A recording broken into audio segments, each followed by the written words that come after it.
Almighty God, we give thanks to you, the creator of the universe, and humbly beseech you to direct and prosper the deliberations of the members of this house here assembled for the advancement of your glory and the trust and welfare of the people of Trinidad and Tobago.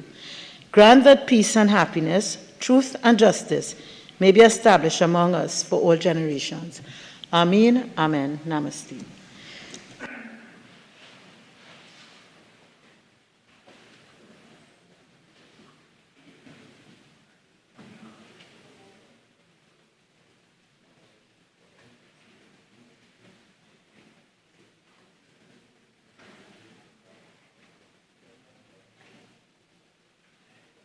Oath or affirmation, announcements by the Speaker.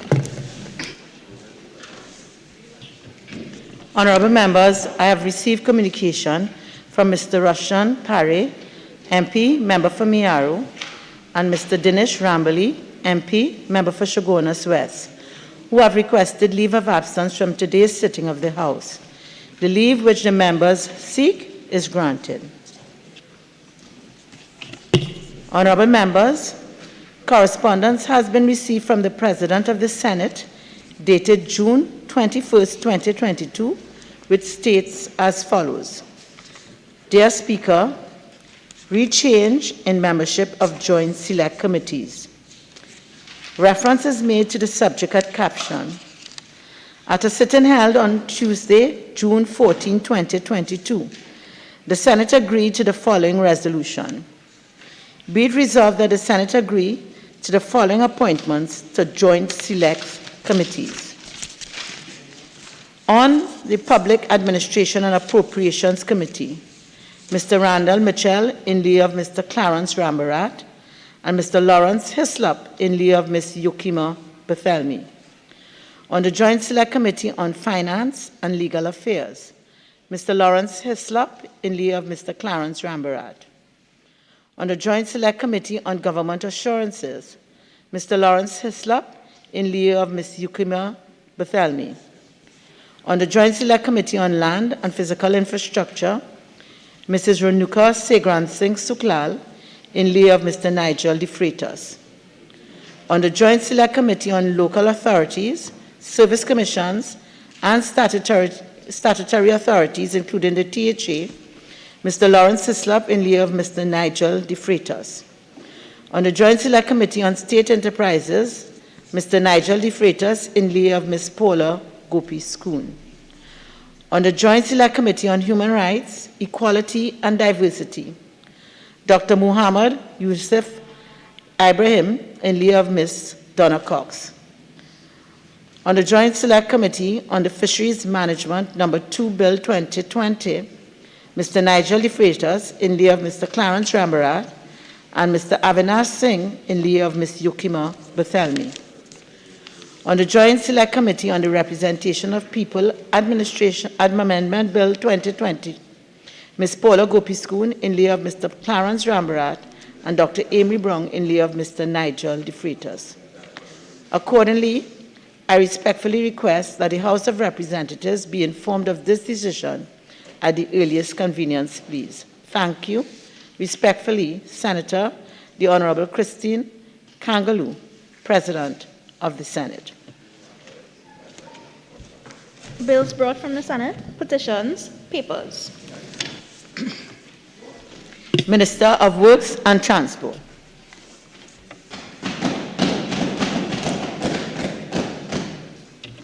Leader of the House. Thank you very much, Madam Speaker. On behalf of the Minister of Works and Transport, I have the honor to lay the Motor Vehicles and Road Traffic Amendment Regulations 2022.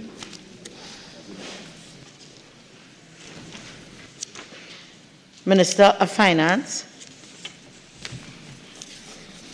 Thank you very much, Madam Speaker.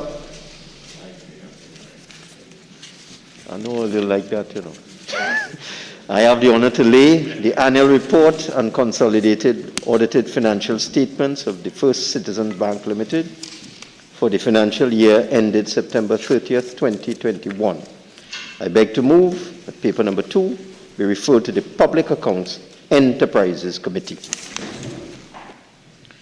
Honorable members, the question is that paper number 2 be referred to the Public Accounts Enterprises Committee. All in favor say aye. Aye. Any against? The ayes have it. The Minister of Sport and Community Development. Thank you, Madam Speaker. I have the honor to lay the administrative report of the Sport Company of Trinidad and Tobago Limited for the period October 2015 to September 2016. The Leader of the House. Madam Speaker,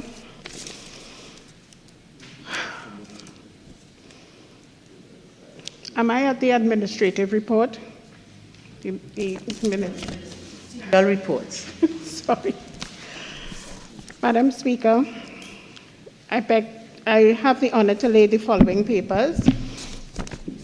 The ministerial response of the Office of the Attorney General and Ministry of Legal Affairs to the first report of the Joint Select Committee on Finance and Legal Affairs on an inquiry into the ease of doing business in Trinidad and Tobago, first session 2020 to 2021, 12th Parliament. Madam Speaker, I also lay the ministerial response of the Office of the Attorney General and Ministry of Legal Affairs to the first report of the Joint Select Committee on Social Services and Public Administration on an inquiry into the effects of the hybrid learning system on student performance in government and government-assisted schools during the revised COVID-19 restrictions. Thank you very much, Madam Speaker. Reports from committees. Prime Minister's questions. Urgent questions. Member for Point Appeal. Thank you, Madam Speaker. To the Minister of Trade and Industry, given the recent report that the National Flour Mills has increased the price of its product by 33%, will the Minister state what immediate measures will be implemented to protect the poor and vulnerable from these continued and unforeseen price shocks? Minister of Trade and Industry. Thank you very much, Madam Speaker. The increase in the price of flour announced by the NFM, as also the other producer, is a direct result of supply chain disruptions created by the COVID-19 pandemic, the ongoing conflict in Ukraine, increased price of freight and shipping rates, adverse weather conditions, and export restrictions by several producing countries. Let me say that the price of wheat is not within our control and is symptomatic of the ongoing global food crisis. It should be noted that there are no duties, there are no taxes attached to wheat imports. And this government has also been proactive during fiscal 2022 to the zero rating of basic food items and the suspension of the CET on basic food items. Let me also say that this is a temporary situation and that both local producers have already given a commitment to adjust prices downward in line with future market conditions. Most of the countries in CARICOM have increased the price of flour at least once this year. However, even with this increase, it is to be noted that flour in Trinidad and Tobago will still be on an average of 19% cheaper than in other CARICOM countries. Let us admit that this is not a simple solution. This is in fact quite complex. But government wishes to give the assurance to the population. It is not expected that this will result in a similar type increase in the cost of the finished items. It is also expected that retailers will seek to control their markups having regard to the current situation.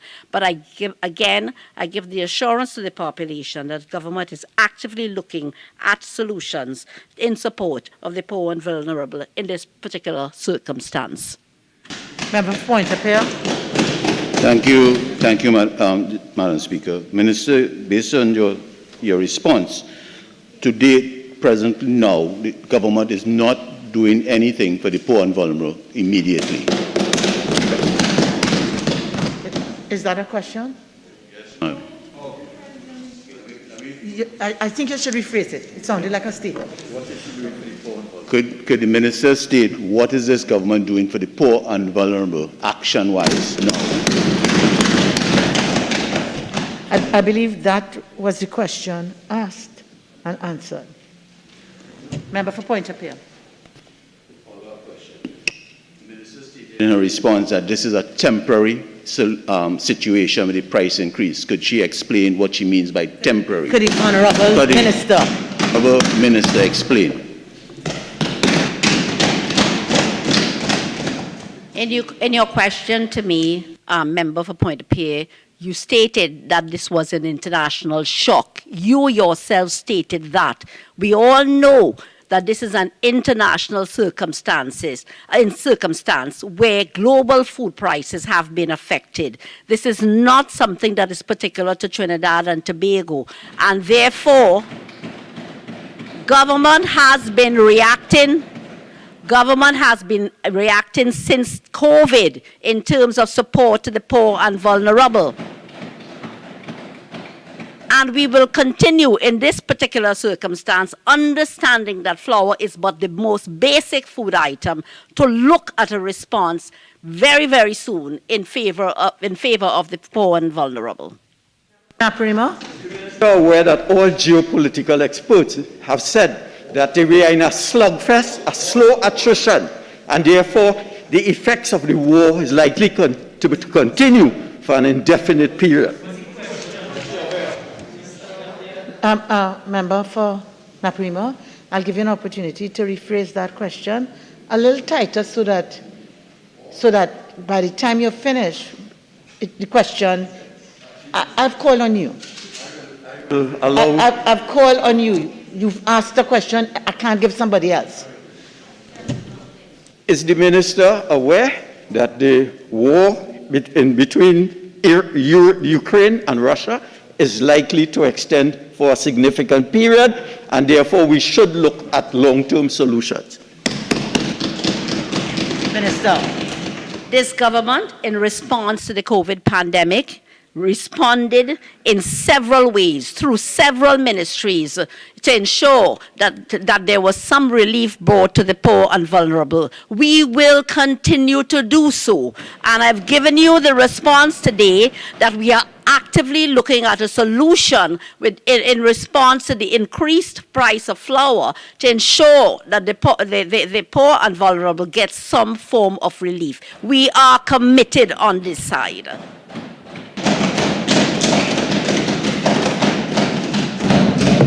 Questions on notice, questions for oral answer.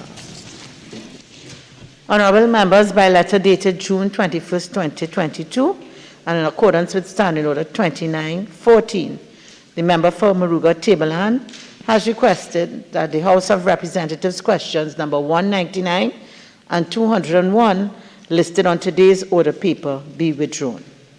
Leader of the House. Thank you very kindly, Madam Speaker. In the light of the withdrawal of those two questions, there are now 5 questions to be answered, and we'll be answering all 5. And there is 1 question for written response, and we will be responding to that also. Thank you very much. Member for Maruga Tableland. Thank you, Madam Speaker. Question 200 to the Minister.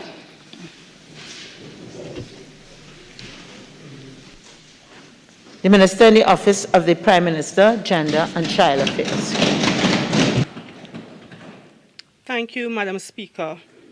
Madam Speaker, the question is based on a false premise because there are no records of a security guard with prior allegations of sexual abuse having been hired at the Margaret Kisto Children's Home.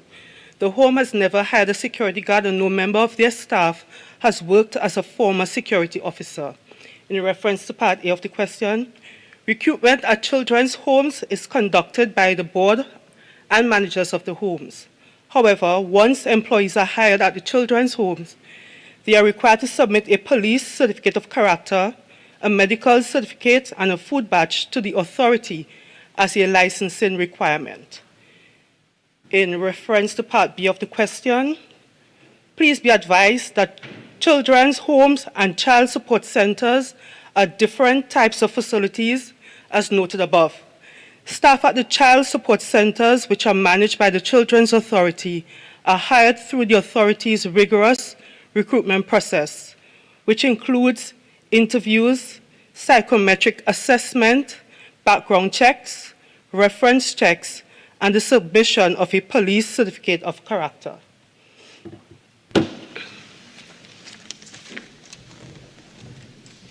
Member for Faizabad.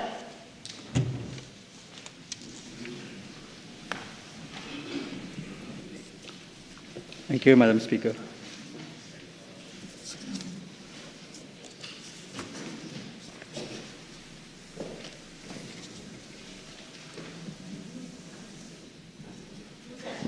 Yes.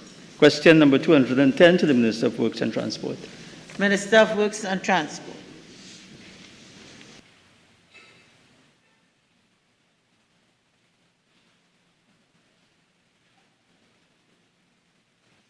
Thank you, Madam Speaker.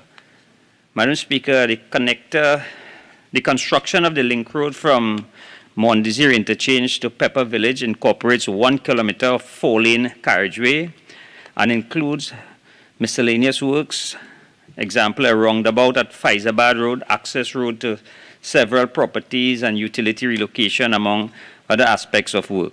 The link is approximately 75% complete to date. However, this link traversed on the NGC, BP, TT, PP, GPL gas line corridor at Faizabad, which carries onshore natural gas liquids from Beachfield to Point Fortin.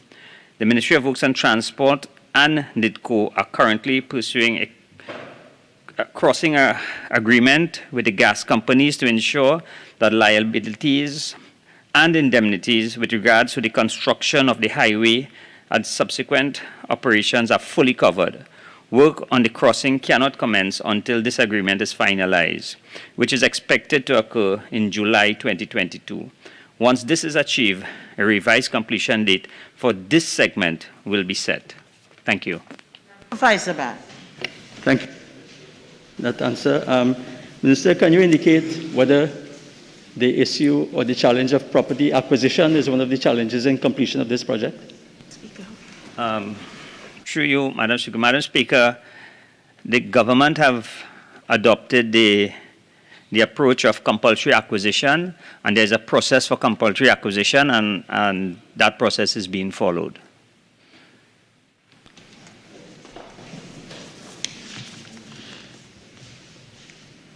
Member for Kamucho Manzanilla.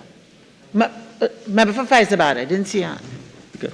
Question number 210 to the Minister of, question number 211 to the Minister of Works and Transport.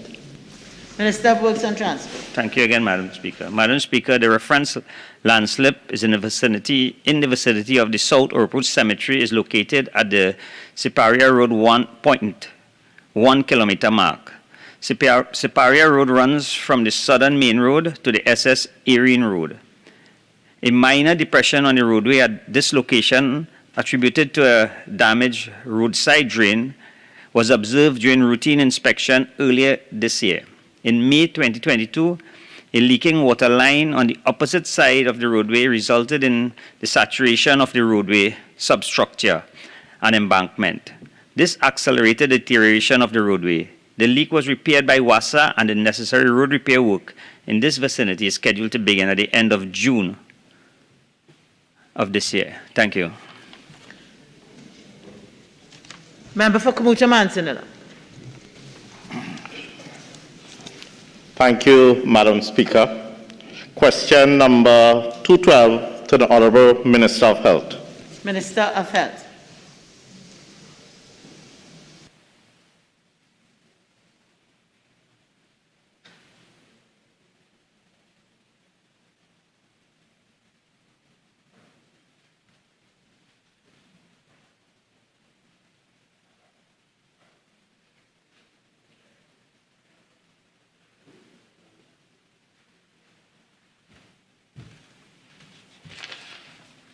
Thank you very much, Madam Speaker, and good afternoon to you and good afternoon to all members of this Honourable Chamber.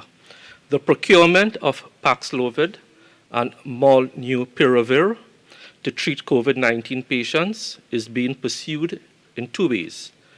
One, directly from the respective manufacturers, and secondly, through a CARICOM arrangement. Both options are still in the negotiation phase. Member for Kubutu Mantinilla. Thank you, Madam Speaker. Again, this is supplemental. You may have answered it partially. Would you consider, Honourable Member, for local pharmaceutical companies bringing it in privately so that the citizenry can actually access these drugs and pay for them as needed? That's a very, thank you. That's a very important question. There's currently no restriction on the local agents in importing these items. It is the practice of the international manufacturers of these drugs and vaccines at this stage to only deal with sovereigns. And that has been the pattern throughout the pandemic. They don't supply either vaccines or the antivirals at this stage to non-state actors. Member for Kubutu Mantinilla. Thank you again, Madam Speaker. Question number 213 to the Minister of Health. Minister of Health. Thank you very much, Madam Speaker. The government's approach to the management of non-communicable diseases is continuous, and during the period 2017 to present, several initiatives of the strategic plan were implemented, which include the creation of the NCD Director position and unit within the Ministry of Health. In April 2017, the prohibition of the sale or serving of sugar-sweetened non-alcoholic beverages with added sugars by manufacturers and other producers in all government and government-assisted schools. In April 2017, as part of the government policy and mandate, some private sector producers voluntarily reduced their sugar levels in juices and beverages after we asked them to. In January 2018, the launch of an aggressive healthcare screening program for cancer, diabetes, and hypertension to reduce their prevalence and incidence rates.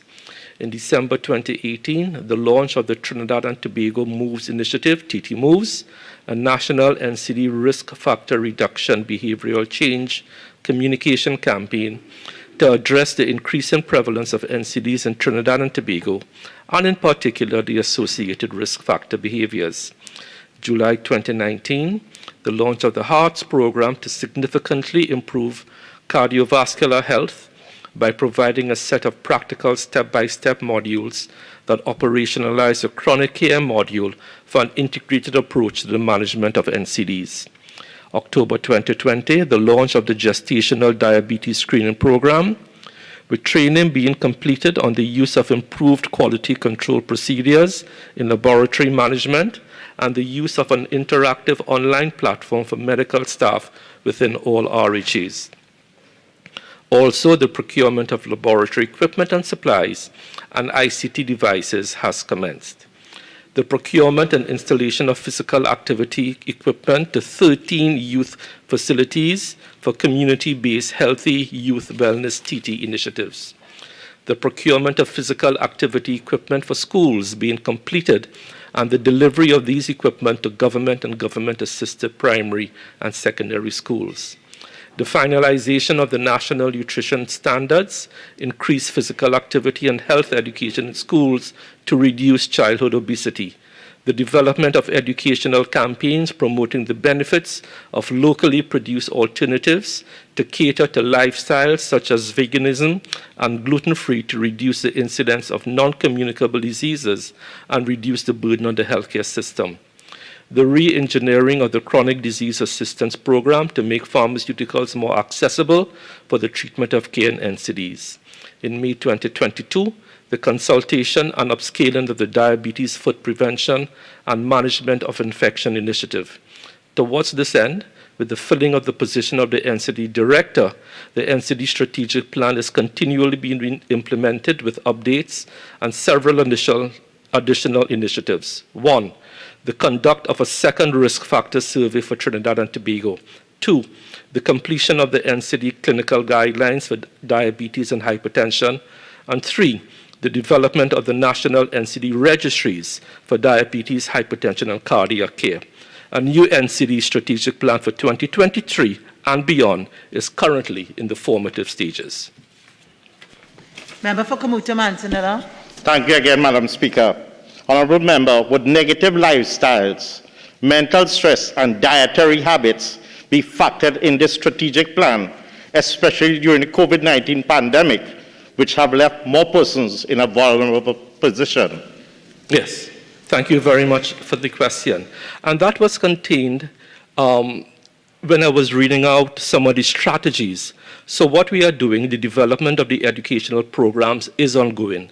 The relaunch of the TT Moves program, you would have seen all our hospitals are now being outfitted with the TT Moves slogan: eat more fruits and vegetables, move more, drink more water. These three simple things, if we start to substitute water for sugar-based beverages, if we start to substitute more fruits and vegetables for foods that are calorie-rich but nutrient-poor, like sugar, like flour, like trans fats, like fries, if we do some of these things and do everything in some moderation, we can significantly reduce the risk of NCDs in the country. Coming out of the NCD Diabetes Foot Program, we have come up with a strategic plan to reduce the rate of amputations by about 20% by 2023, because we have one of the highest rates of amputations due to complications of diabetes when persons don't take care of their feet. So we are moving very proactively to do all of these things, but we need buy-in from the public to adjust their tastes and adjust their lifestyles and to do things in moderations. We are not asking people to diet. We are asking people to substitute some of these floury products, oily products, sugar-sweetened products for more healthy options and just get moving. Member for Kamuta-Mansinala.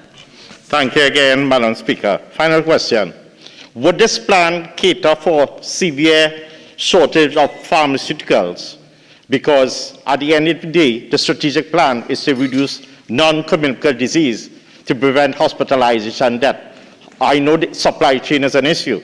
How is the government, how is the Ministry of Health going to alleviate the issue that is at hand in the strategic plan? Thank you.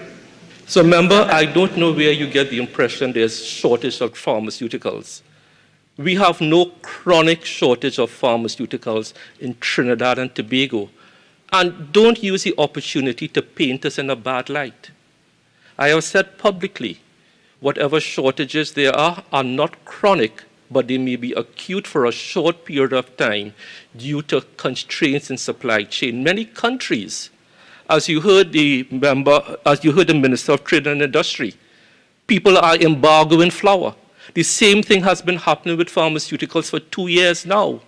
We have to be constantly writing to embassies to ask them to lift the embargo so pharmaceuticals can come into Trinidad and Tobago. And I want to congratulate Anissa Sibu, the acting principal pharmacist, under my direction, who has kept the supply chain for pharmaceuticals and non-pharmaceuticals open. So I don't agree with your statement about shortage of pharmaceuticals. Are things ideal? No. We are in a global pandemic. We have embargoes put in by countries, but we have dealt with all of these things, and there is no chronic shortage of pharmaceuticals. Statements by ministers. The Attorney General.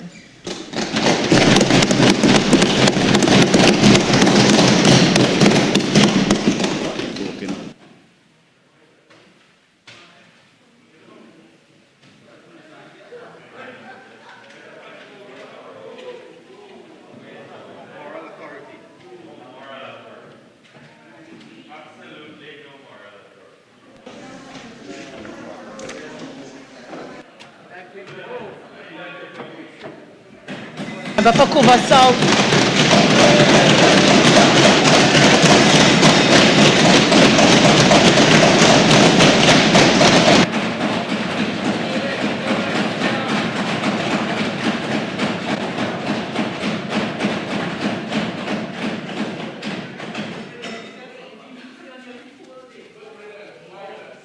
May we have order, please? The Attorney General will be heard in silence. Attorney General.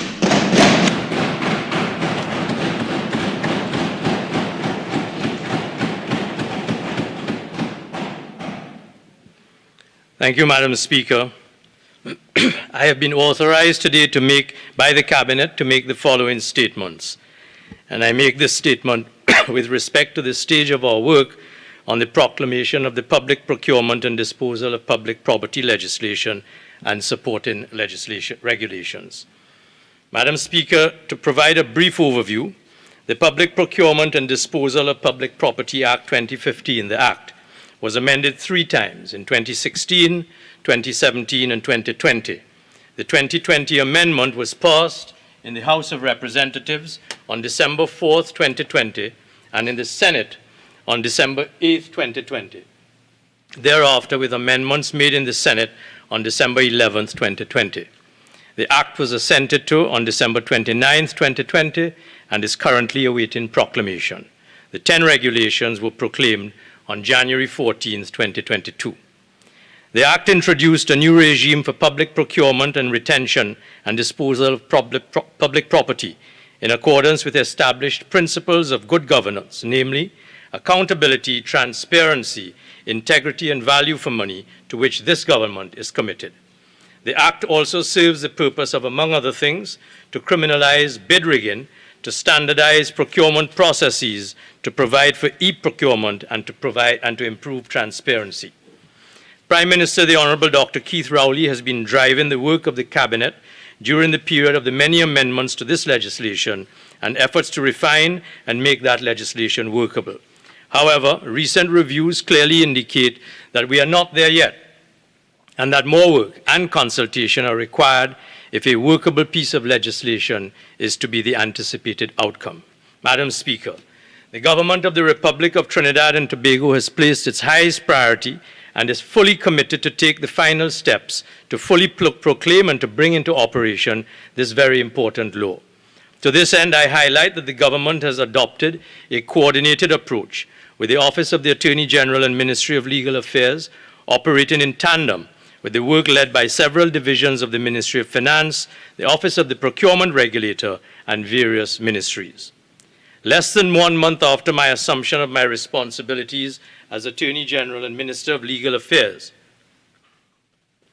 on March 16, 2020, and so as to inform myself of the readiness of the government fully to proclaim this very significant piece of legislation, I engaged in correspondence with 2 important stakeholders, namely the Office of the Procurement Regulator, OPR, and the Judiciary. By correspondence dated April 12, 2022, I wrote separately to each of these important stakeholders concerned to be able to advise the Cabinet to move toward the fullest proclamation of the Act in the shortest possible time. In the case of the OPR, among other things, I asked to be apprised by the OPR of a full checklist of what will be required from that office for the various ministries and agencies of government to be fully prepared for the proclamation of the Act. In the case of the Judiciary, I asked for a checklist of those steps which are necessary to ensure that the Judiciary is fully ready for compliance on the proclamation of the Act. Madam Speaker, I received a reply from the OPR on April 13th. Under cover of that letter, the OPR provided my office with 6 documents. That letter concluded that responses collated thus far revealed that some public bodies have commenced the process of getting ready for compliance with the Act. However, quote, there is significant work to be undertaken to establish the required systems and processes, an end of quote, emphasis on mine. The reply of the Judiciary to me was dated the 25th and received on the 27th of May. It consisted of a comprehensive 29-page commentary by the Judiciary in its administrative capacity. The cover letter of the Honorable Chief Justice was explicit, quote, for obvious reasons, we have refrained from commenting on the policy underlying the legislation or the legality of its provisions. Our comments are therefore made in an administrative capacity and are not intended to proffer any legal opinion or advice. That, however, inevitably involves flagging areas of concern based on our understanding of the legislation in its current form. Close quotes. The introduction to the commentary by the Judiciary in its administrative capacity stated that, in response to my request of the 12th of April, the Judiciary has reviewed the Act as amended, as well as the regulations issued by the Minister of Finance on July 1, 2021, and has identified critical issues relevant to the operationalization of the legislation in its current form. Under separate headings, and these are not exhaustive, the judiciary commented as follows. In part, time does not allow me to quote full details. Madam Speaker, the remarks of the judiciary, one of our co-equal arms of government, are traffic stopping. A, no separation of powers, and they provide comments to demonstrate minimal adherence to the principle of separation of powers of grave concern. B, wide authority of the OPR. They give several instances, including the power of entry without notice, search, and removal. C, insufficient assurance of due process. Quote, it is unfortunately made too easy by this act for someone to mischievously throw a spanner in the works in an effort to delay or frustrate the work of a public body. D, this right, insofar as the act may halt public bodies' procurement activity, they say that we have observed that the act gives suppliers, contractors, members of the public numerous opportunities to challenge the procurement activities of a public body, see Section 51. This right may be subject to abuse and can bring the operations of a public body with respect to its procurement activities to a halt. They point to the real potential of the act to frustrate and hinder the functioning of the courts and other public bodies. They are mindful, that is to say the judiciary, of their obligations as a public body, but that their own procurement unit remains unstaffed, with one member of staff and one officer therefore not being sufficiently resourced to undertake the requirements of the legislation with regard to its own procurement. G, great increase in public law litigation. The operationalization of the Act will lead to a plethora of disputes of public law, including judicial review and of commercial disputes. The judiciary anticipates and must prepare for an increase in said matters. The Judicial Review Act enables matters to be taken to the Privy Council as of right. The decision-making of the OPR is conceivably subject to judicial review at every step. It is fairly obvious to the judiciary that the subject of this legislation will require adjudication without any delay and possibly a dedicated and resourced commercial court in a civil division. Without this, the functioning of the nation's public bodies may be so hindered as to affect the operations of the court. This we anticipate will require special rules of court to be prepared by the Rules Committee. I, reversion to an unmanageable workload. They point to the fact that after 20 years of seeking to handle the workload of the judiciary, the expected workload due to expected adjudication and provision of services to all public bodies arising from this act will negative those gains and improvements. This means that the judiciary will require far more resources. Without delay, the delays in adjudication in procurement-related matters, fighting for the same resources as the rest of the court's caseload, can conceivably bring the public operations of the state to a dead halt. Extensive effect on internal processes. It is the view of the judiciary that the effect of the legislation on the processes and operations of the judiciary and other public bodies has not yet been truly understood, and that the level of bureaucracy, record keeping, paperwork, as well as the staff needed to ensure its proper application are not yet properly assessed. The policy requiring existing staff to undertake this work is unrealistic. There must be recognition of the need for in-house attorneys to handle the drafting of contracts and review the preparation of tender documents for every procurement. The responsibility placed on the procurement officer and the accounting officer is immense, and to require them to address it without sound legal support is at risk of grave penalty is unwise. They continue. The judiciary is aware that the OPR has put much time and effort into studying and planning its operations and has addressed certain public bodies along the way. The OPR has probably presumed that public bodies have taken the time and opportunity to develop their internal processes and procedures and their record management and record and reporting procedures in preparation for the implementation of this Act. While that may be so for some public bodies, many have not been able to focus their attention and their change of management on it as yet. Many organizations and persons are as yet unaware of their responsibility on proclamation of this Act. Proclamation without everyone being ready is a recipe for disaster. The implementation of this legislation must be planned for and resourced, and at the very least, organizational re-engineering of some kind. Leader of the House. Thank you, Madam Speaker.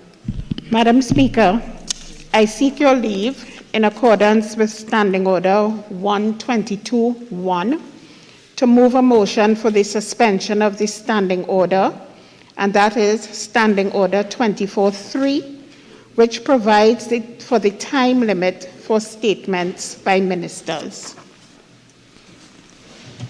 Honourable members, having regard to where the Attorney General has reached in the statement he is delivering, I am prepared to grant leave. Leader of the House. Thank you kindly, Madam Speaker. Madam Speaker, in those circumstances, I beg to move that Standing Order 24-3 be suspended to permit the Attorney General to complete his statement. Thank you, Madam Speaker.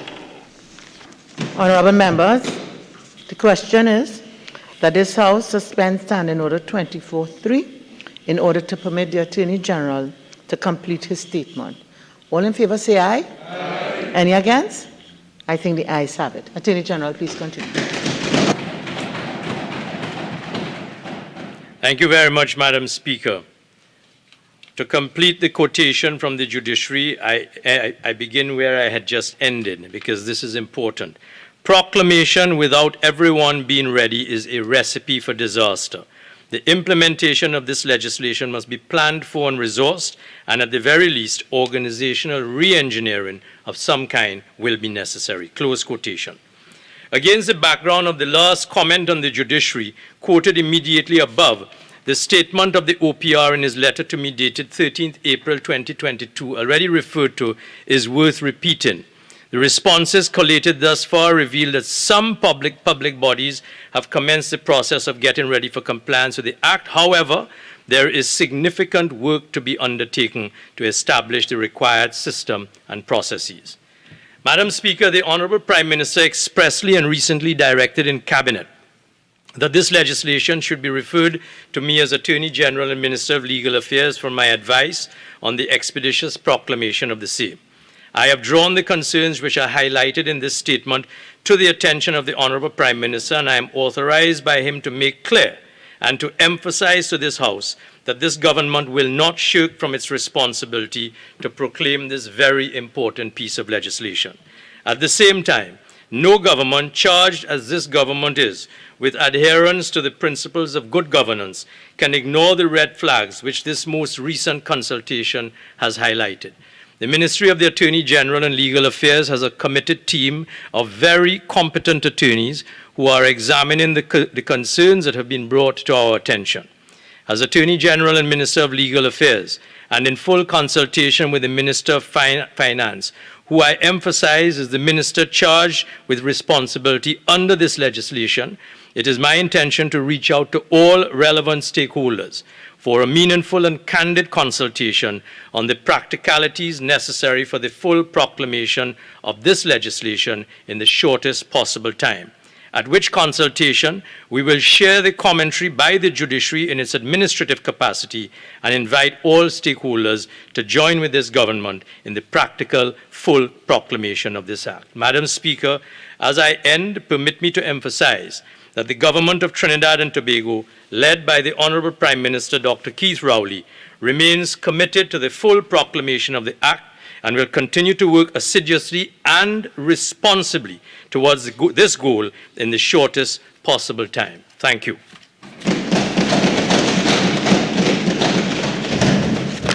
Public Business, Government Business, Bill second reading. The Minister of Finance.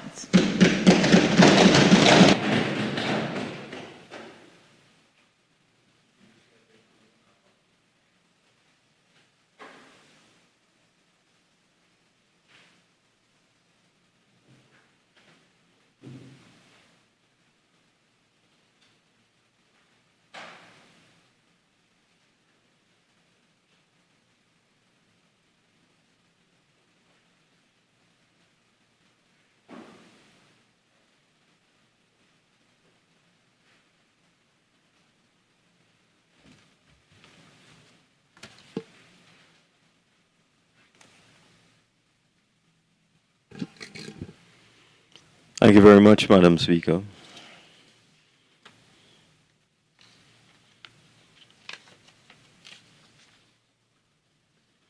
I beg to move that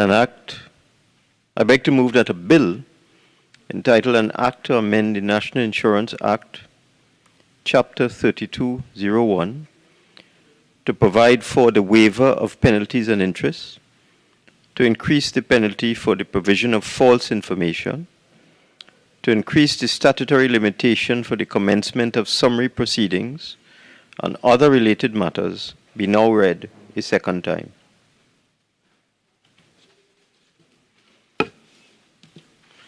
I observe the arrival of the opposition.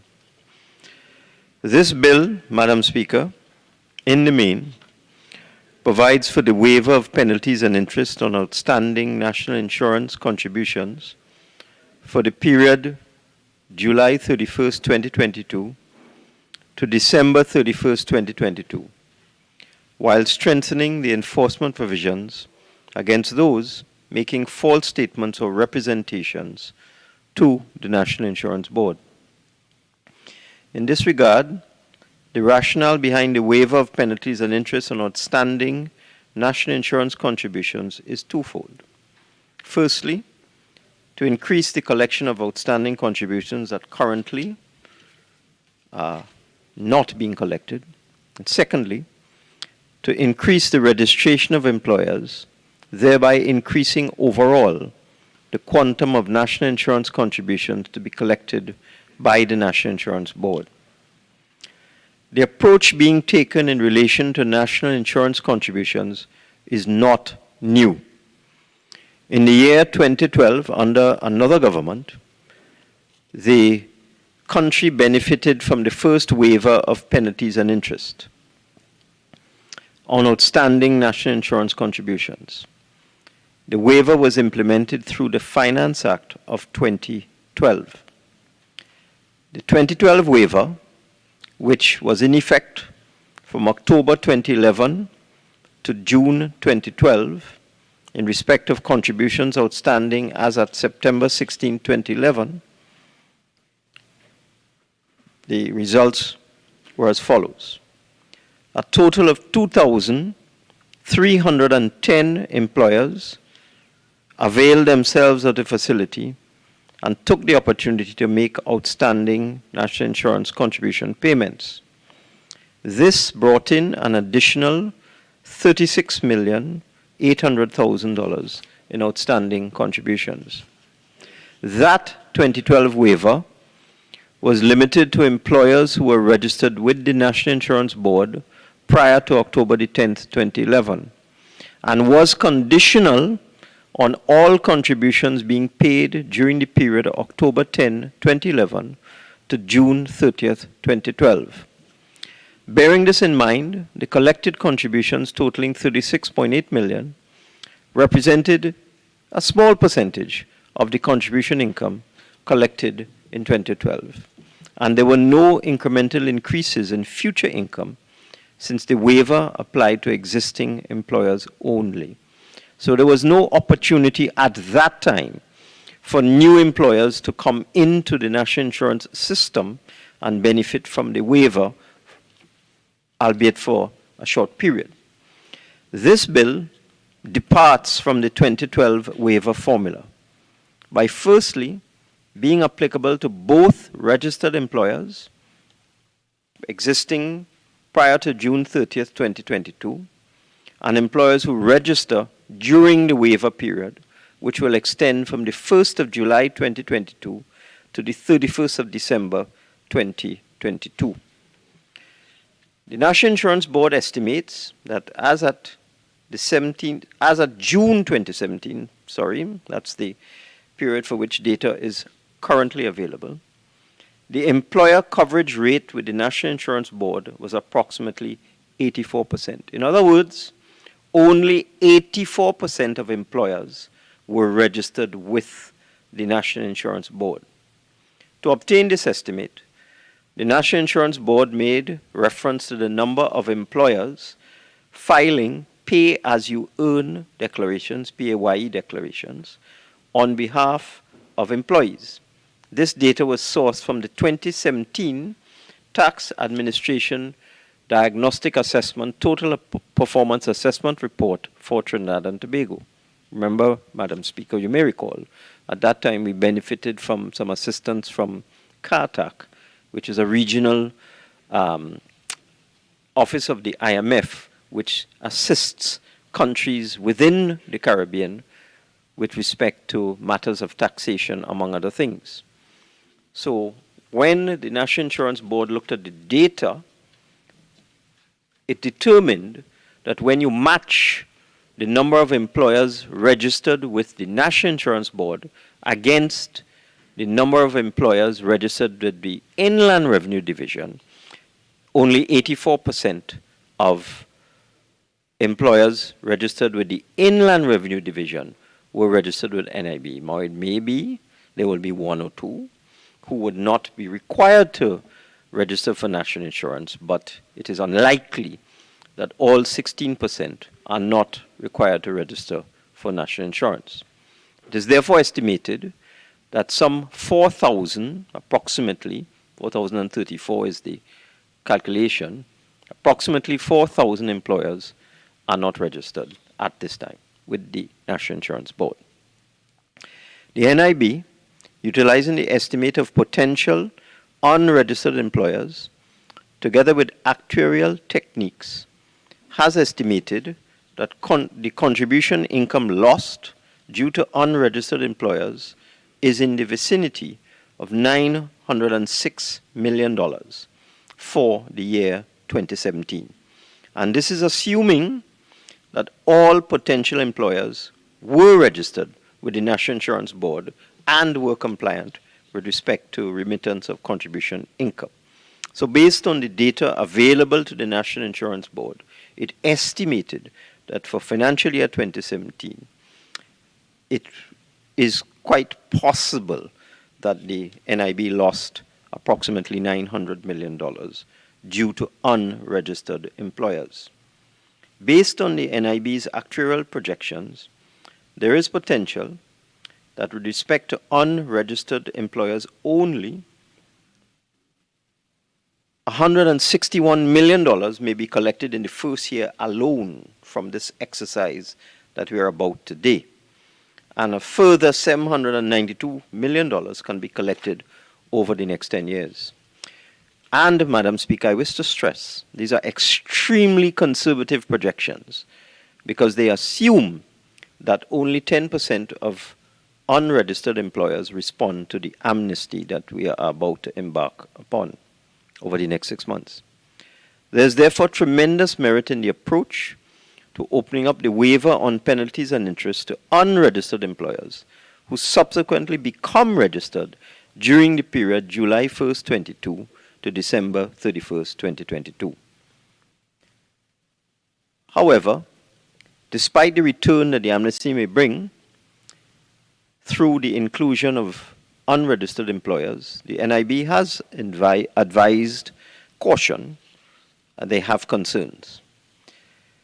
The inclusion of unregistered employers carries a risk of fraud, whereby unscrupulous employers or persons can dishonestly claim that an employer-employee relationship existed for a past period, where the facts of the actual engagement can be difficult for the NIB to confirm.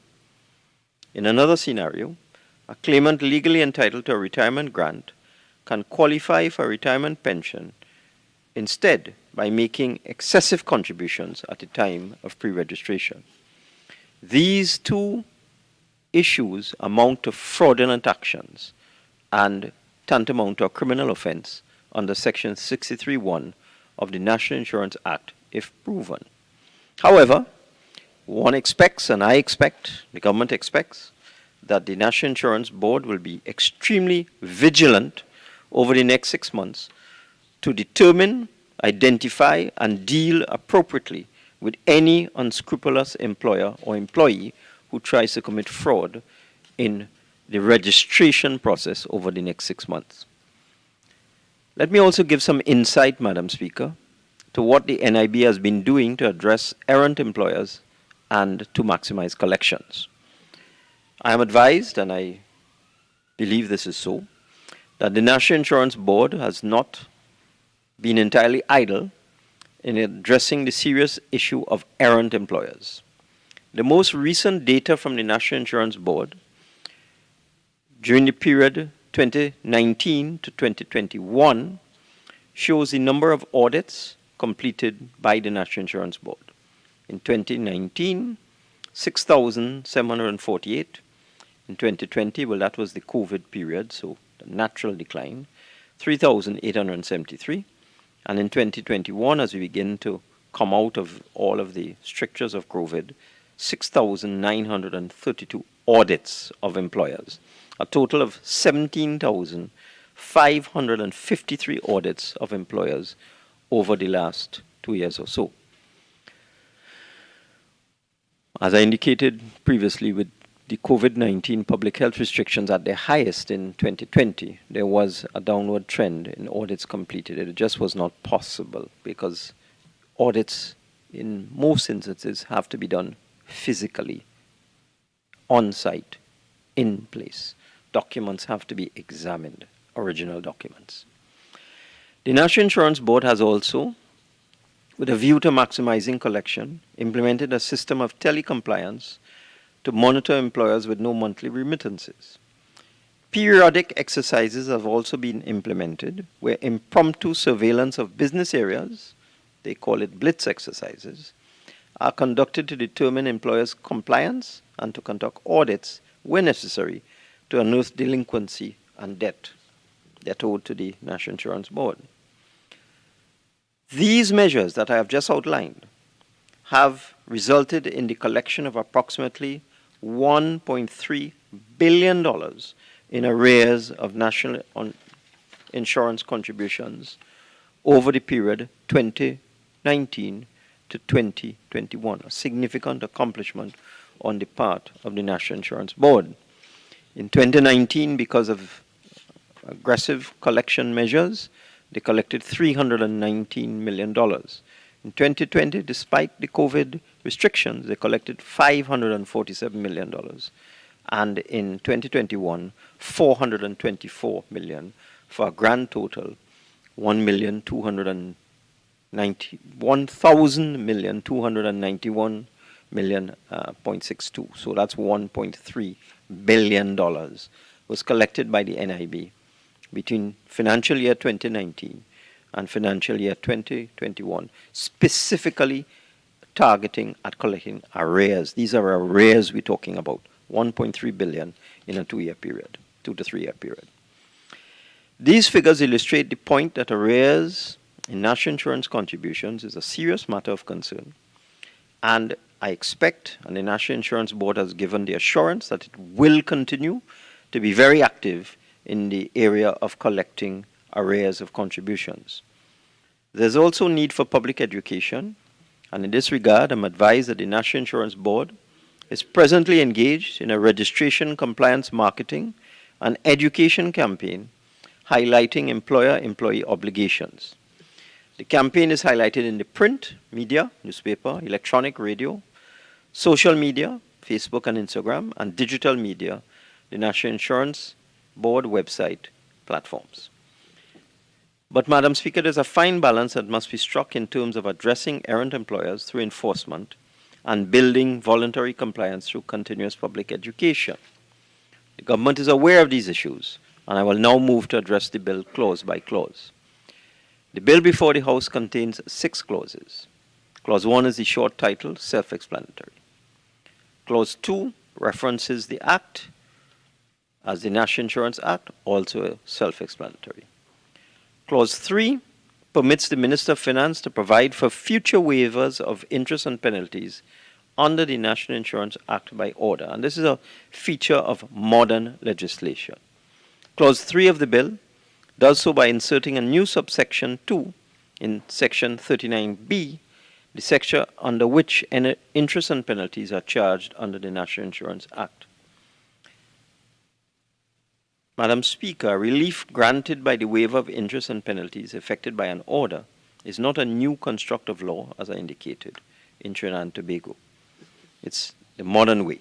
It exists in many different forms of taxation, namely Section 9.2 of the Customs Act, Chapter 7801, remission and refund of customs duty. Section 6.4 of the Corporation Tax Act 7502, extending, reducing, or otherwise altering the list of exemptions to corporation tax under Section 6.1 of the Corporation Tax Act. Section 8.4 of the Value Added Tax Act, Chapter 7506, which deals with zero rating of goods and services. Section 14.5 of the Motor Vehicle and Road Traffic Act, Chapter 4850, amends the fourth schedule of the Act for exemption of tax.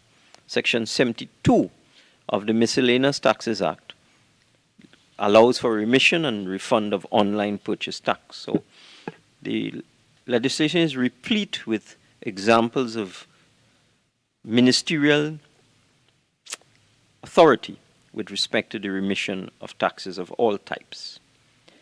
This relief, given in these tax laws that I've just outlined and others, may be excised after the required process under the relevant legislation has been instituted. Again, the following laws are instructive. Section 9.1 of the Customs Act, remission or refund on customs duty by application of an importer. Section 54.2 of the Value Added Tax Act, waiver of penalty and interest on value added tax. Section 14.3 of the Motor Vehicle and Road Traffic Act, remission and refund of motor vehicle tax. Section 124, this is a widely used section, has been used by numerous governments, remission and refund of income tax. Section 36B of the Miscellaneous Taxes Act, 7701, remission and refund of import surcharge. And Section 58A of the Miscellaneous Taxes Act, Chapter 7701, remission and refund of insurance premium tax. And by way of illustration, Section 124 of the Income Tax Act also finds its way into other tax laws which rely upon the provisions of Section 124 for the remission and refund of taxes of various types. The key point that we should note, Madam Speaker, is that a waiver bestows a benefit to individuals. And therefore, since waivers bestow benefits to individuals and persons, they cannot, in any form or fashion, trample on any enshrined rights under the Constitution. It is for this reason that I have referred to the various tax laws. And under these various tax laws, Parliament has ceded its oversight to the Minister for the waiver of interest and penalties. The operation by order of any future waiver of interest and penalties due from national insurance contributions, having not been paid in accordance with the Act, is reasonable, appropriate, and consistent with numerous other tax laws in Trinidad and Tobago. Clause 4 of the bill repeals Section 39C and replaces it with a new Section 39C. This is of the National Insurance Act. Clause 4 of the bill is nearly identical to the waiver implemented in 2012 through Section 8A of the Finance Act, Act Number 2 of 2012, with one exception. It extends the waiver of interest and penalties to employers who register during the period July 1st, 22 to December 31st, 2022. This is a distinguishing feature between the legislation of 2012 and the legislation before the House.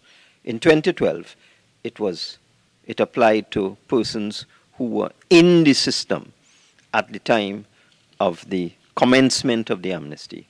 This one will allow new entrants in terms of registration to register during the period of the amnesty. I've already given some understanding of the numbers concerning tapping into the pool of unregistered employers, as I indicated. $161 million is expected to be collected in the first year alone, and a further $792 million over a period of 10 years, and this is very conservatively estimated at simply a 10% registration of those 4,000 estimated unregistered employers. Section 39C1, contained in Clause 4 of the bill, implements a waiver on penalties and interest due under Section 39B of the Act, where the contribution is paid by the employer between July 1st, 2022 to December 31st, 2022. A bona fide employer-employee relationship, I wish to stress, for this must be in existence, cannot be fraudulent, and the NIB will be tasked to be very careful about any employer who seeks registration during the amnesty period. Section 39C2, contained in Clause 4 of the bill, applies a waiver to employers registered prior to June 30th, 22, and those who become registered during the period July 1st to December 31st, 2022. Section 39C3, contained in Clause 4 of the bill, clearly establishes that the waiver on penalties and interest does not affect the payment, the actual payment of contributions, or the rate of contributions that have to be paid as set out in the National Insurance Act. 39C4, contained in Clause 4 of the bill, operates to revive the interest and penalties when an employer fails to pay the same during the period July 1st, 22 to December 31st, 22. Clause 5 of the bill increases the penalties for associated offenses of, firstly, knowingly making any false statement or false representation; secondly, producing or furnishing or causing or knowingly allowing to be produced or furnished any document which a person knows to be false in a material particular. So that this clause 5 of the bill will increase the penalties for persons making false representations to NIB, and that is particularly relevant to the opportunity for unregistered employers to now register with the NIB. The increase in penalties is significant. The fine, which was quite minimal in previous years, it's archaic legislation, it hasn't really been increased for a long time. The fine and custodial sentence were quite small, so that this bill is significantly increasing the applicable penalties as a strong deterrent for persons who may wish to submit false information during the waiver period and in the future. Clause 6 of the bill seeks to increase the period for pursuing summary offenses under the Act from 12 months to 3 years from the date of the commission of the offense, or from 3 months to 12 months from the date on which the executive director had personal knowledge of the offense. The improvements in Clause 6 of the bill allow the National Insurance Board further time to commence investigations and ultimately proceedings before the court before suspected criminal actions become statute barred. The joint effect of Clauses 5 and 6 is to strengthen the enforcement provisions under the Act to ensure that the National Insurance Board is better able to pursue those who submit false information, documents, or statements. There are other mechanisms that exist under the Act to help the National Insurance Board in unearthing fraud. So this is not the only measure. For example, Section 31 of the Act permits the National Insurance Board to request information from employers concerning employed persons and to inspect any record of employed persons. Section 32 of the Act permits authorized officers to enter and search premises to examine books, records, and documents. Provision is also made for seizure of books, records, and documents. Regulation 6 of the National Insurance, these are existing provisions. Regulation 6 of the National Insurance Contribution Regulations makes it a legal requirement for all employers to provide the National Insurance Board and retain for a period of 7 years or until audited by the National Insurance Board with the following information: the names and national insurance numbers of employees and their employee during the month, the monthly or weekly salary or wage of the respective employees, the contribution class in which earnings are paid, and the number and value of contributions due in respect of each employee for every week in the said month, and any other information required by the National Insurance Board. These existing powers, supplemented by the enhanced enforcement powers proposed by clauses 5 and 6 of the bill, will assist the National Insurance Board in pursuing those who are intent on providing false, misleading, and erroneous documentation or statements during the waiver period. Before I close, Madam Speaker, how much time do I have, by the way? Minister, your time expires at 3:01. We still have lots of time. Madam Speaker, we all know that there has been a deficit between contributions and benefits for the National Board or the National Insurance Scheme or system for many, many years. This is something that has been occurring for a long time. The reason for this? Simple. We have an aging population. So people are living longer, and therefore the requirement of the National Insurance Board to pay retirement benefits in particular, the National Insurance Pension, that is now placing an increased load on the National Insurance Board. The number of persons in the workforce in terms of people of working age and so on is also diminishing.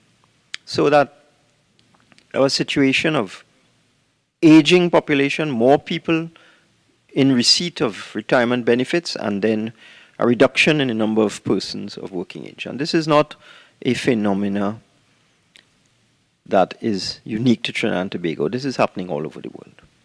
And the actuaries for years have highlighted this fact that there is a gap between contributions and benefits. This particular bill seeks to deal in some way with assisting the National Insurance Board to close the gap between contributions and benefits. But it's temporary. It's just during this amnesty period. There's a more long-term problem that the National Insurance Board has to face.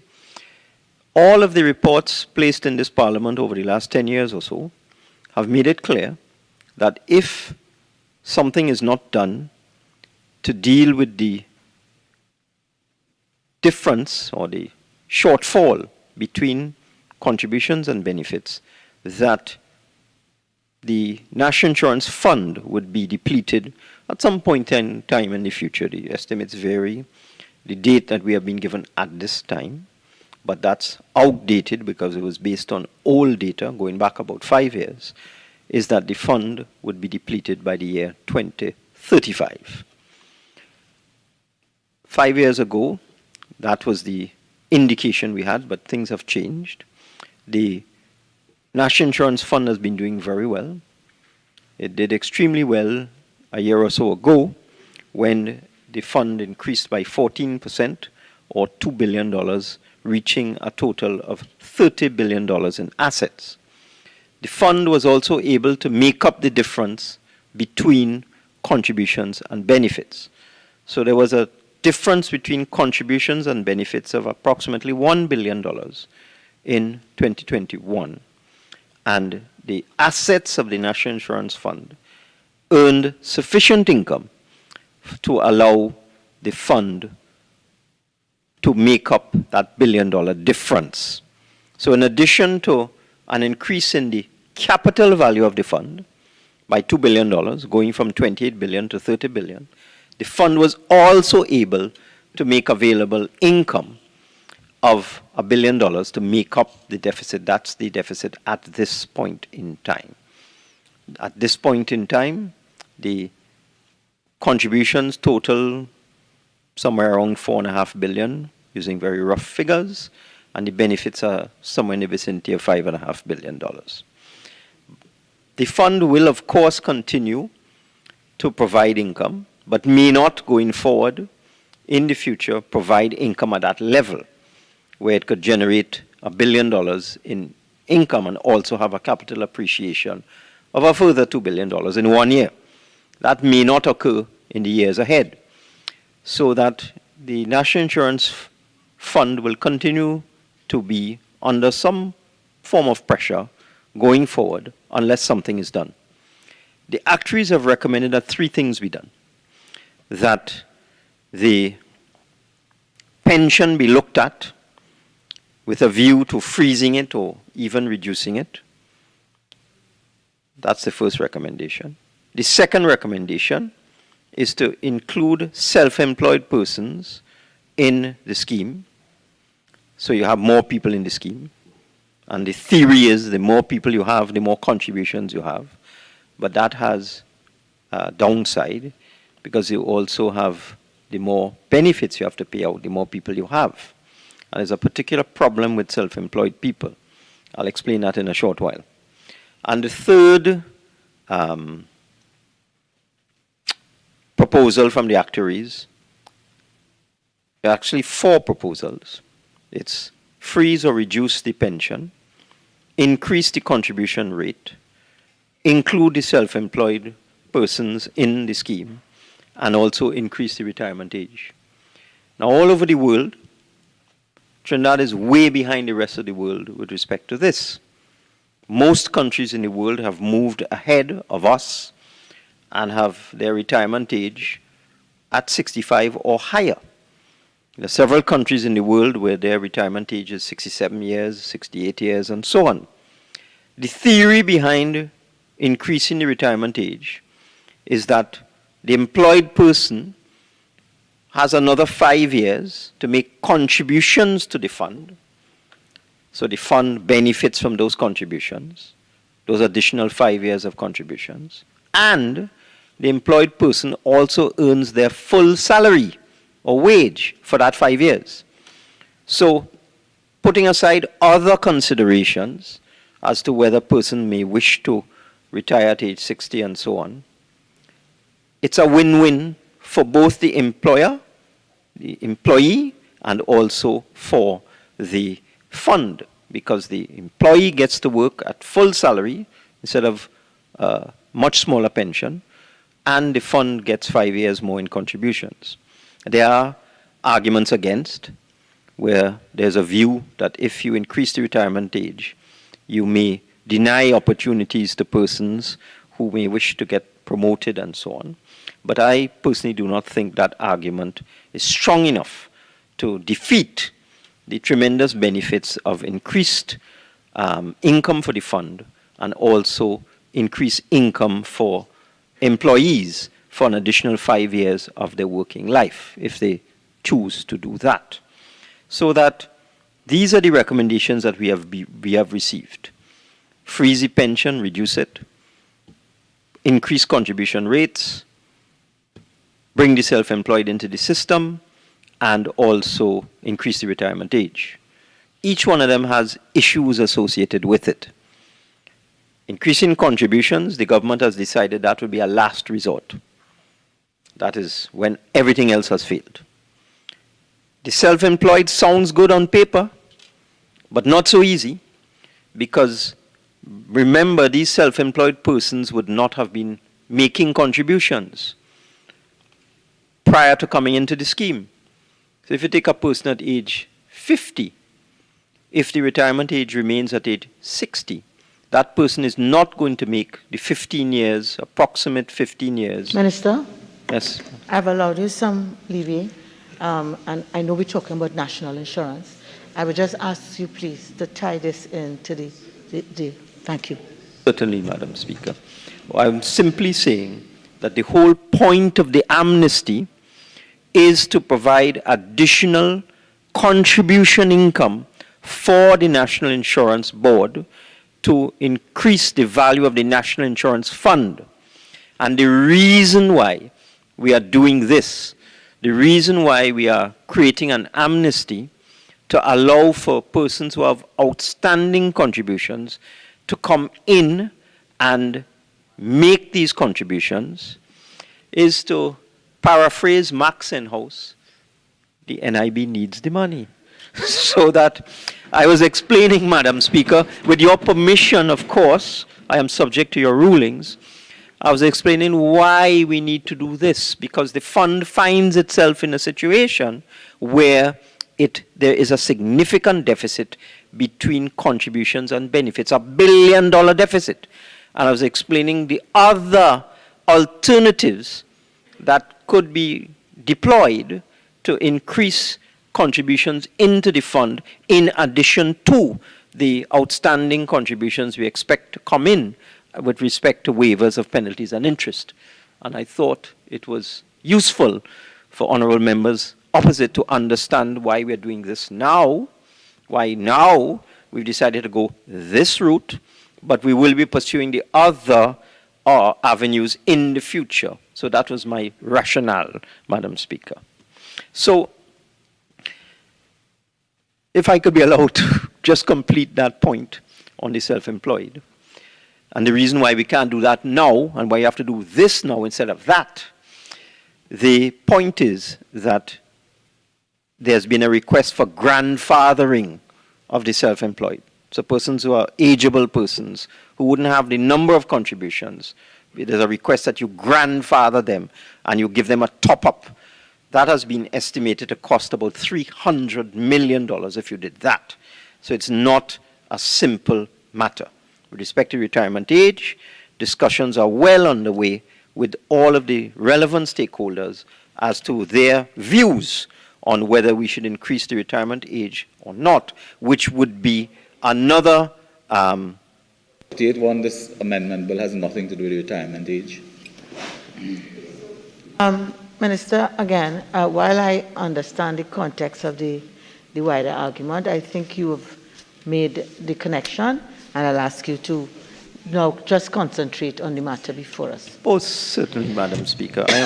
Madam Speaker, let me just say, I am so happy that the member for Oropouche made that intervention, because I would hope that going forward, nobody on that side raises the retirement age. I beg to move.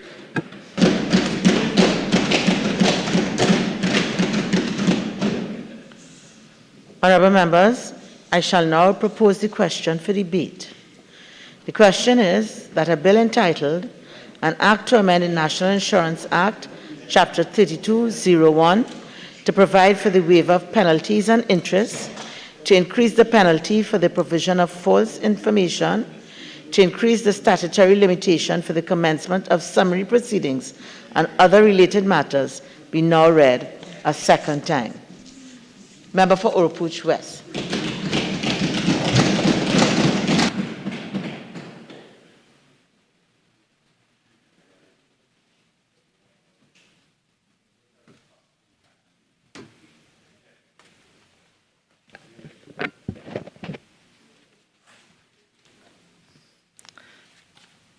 Thank you, Madam Speaker, for the opportunity to contribute to this debate on the National Insurance Amendment Bill 2022. Madam Speaker, as I listened to the Honourable Member opposite, the Honourable Minister of Finance, I could not help but be marveled at the variety of explanations and justifications he sought to provide for the bill and the measures before the House. I listened to the Minister glibly speak about the findings of 2017 examination by the National Insurance Board, in which it found that 84%, according to the Minister, of employers were registered. Only 84%, he said. And that, according to the Minister, meant that 4,000 employers were not registered. And it meant that the National Insurance Board was actually losing the potential for $906 million in 2017. That is ironic, because the minister is saying, on the one hand, that there's $1 billion loss between contributions and payments by the National Insurance Board. But he knew this since 2017. Since 2017, the minister was aware that there was a potential here to generate $906 million, and he did nothing about it for 5 years. This is the same honourable minister who, again, just now, spoke about the crises of the aging population and the need, the Maxwell House quotation, that the NIB needs this money But for 5 years, you did nothing about trying to access easy money, money which should have been brought to the NIB if you had done 5 years ago, 4 years ago, 3 years ago, 2 years ago, last year, what you are trying to do today. Madam Speaker, I also heard the Minister say that the NIB was doing a great job and that over the last 3 years, they had gone through 17,555 audits of employers over the last 3 years. That's a phenomenal job. Ironically, the result of those audits would have been to establish penalties and interests for persons and entities found liable for not having made their NIB payments, their NIS payments to the NIB. So that the NIB, on the one hand, for the Minister, is doing such a great job of pursuing and prosecuting offending employers. And on the other hand, today, the Minister is coming to give a waiver, to those persons who would have been liable and found liable by the very same hard-working NIB. That's a conflict, Madam Speaker. It's a conflict because the Minister doesn't seem to know what it is he wants to do.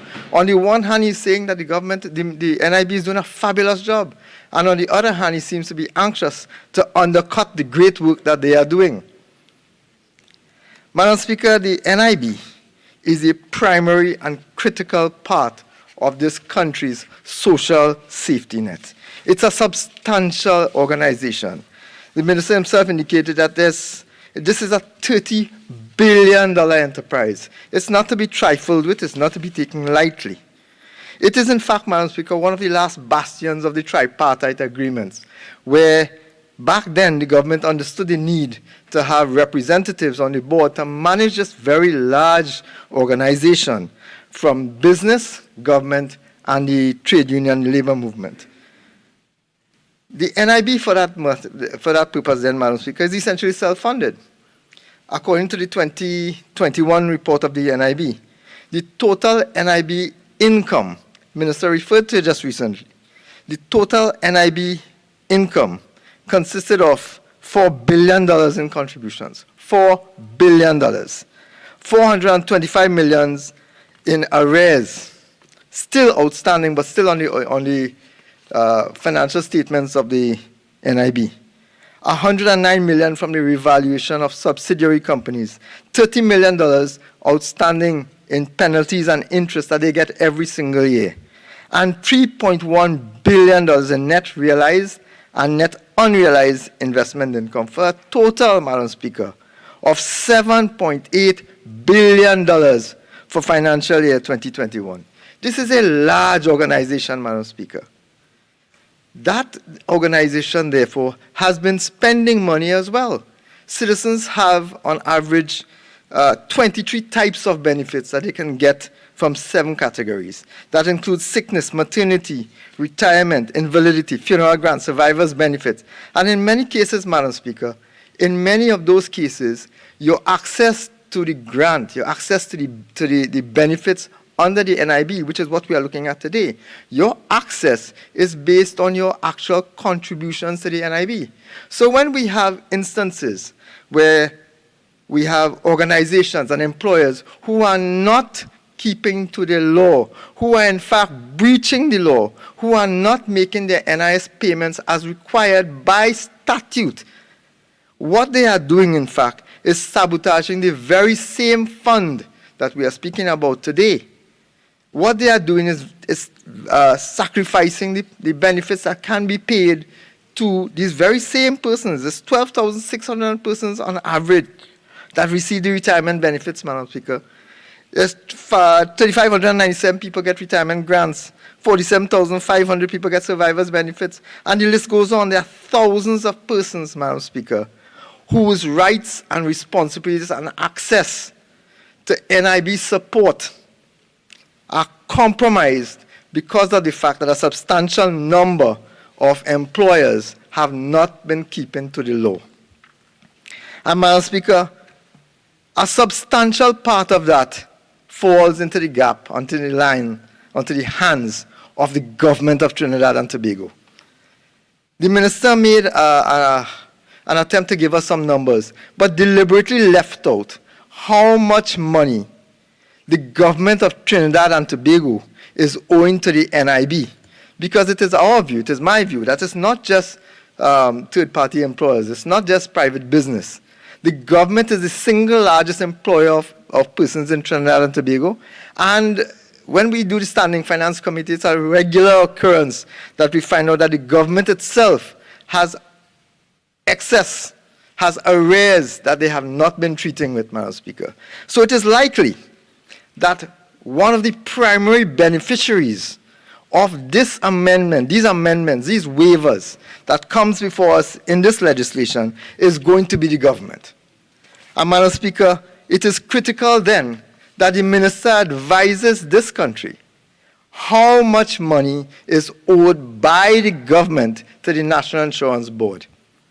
It is critical as well that we also know who the other offenders are, Madam Speaker. Who are these people that the minister proposes to give this blight to, this waiver to? Who are they? Why are they not being penalized? What has taken place between 2017 and now, between 2012 and now, that would have made us get to a point where we have hundreds of millions of dollars left in arrears and tens of millions of dollars in penalties and interest that the minister now plans to wash his hands off. Madam Speaker, we are very concerned as an opposition, primarily because this is the people's money. And therefore, it is important that the minister accounts for the actions that he takes. The minister tried to create the perception that this was a modern legislation. The order, you referred to several other pieces of legislation in which permission is provided for the minister to provide an order. Madam Speaker, he listed the Income Tax Act and several other acts. But in this instance, the order is slightly different. In this instance, we are talking about an order which deals with a determination already of a penalty for breaching the law. So this is not a general order of giving a tax concession. This is an order which seeks to give a blight, which seeks to give a favor to a company, an employer, an individual who broke the law. That is a very dangerous precedent that the government is setting. The minister referred to the 2012 situation where similar piece of legislation was brought. But that 2012 legislation was different, not just in the one or two instances explained by the minister. Primarily, the two legislations were different because in 2012, there was a sunset clause. In 2012, there's a specific time frame within which the legislation is supposed to take effect, and thereafter the expectation was that once this load is removed, these debts are removed, then the NIB will be in full flight, able to prosecute and persecute individuals who then, thereafter, 2012, breached the law. Madam Speaker, I want to refer specifically to Clause 3.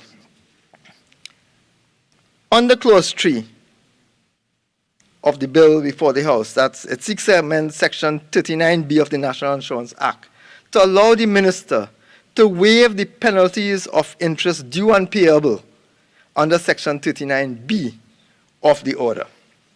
Sorry, under 39B of the law by order, just by order of the minister. For clarification, Madam Speaker, if I may, Section 39 of the legislation as exists now provides that where any employer fails to pay the amount of contributions payable by him, and I'm quoting from the legislation, where any employer fails to pay the amount of contributions payable by him to the board under the provisions of this act by the 15th day after the due date, he shall be liable to pay a penalty of 25% of the outstanding sum, or B, penalty of 100% of the outstanding sum where the period for the contributions are retained is in excess of 5 years, and C, interest of the entire sum, penalty and outstanding sum, of the rate of 15% per annum from the 16th day of the following month until payment.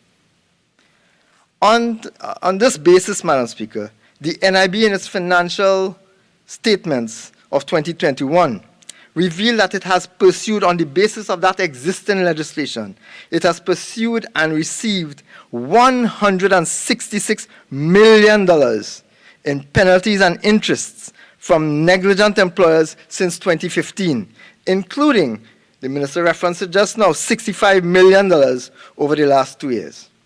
So based on the existing legislation, Madam Speaker, the NIB has been doing its job. Based on the existing legislation, they have in fact been prosecuting penalties and interest for persons who and businesses who have not in fact been fulfilling their statutory obligations. In this context then, Madam Speaker, for the Minister to give himself the authority to waive penalties and interests due and payable to the NIB simply by order is of great concern to us.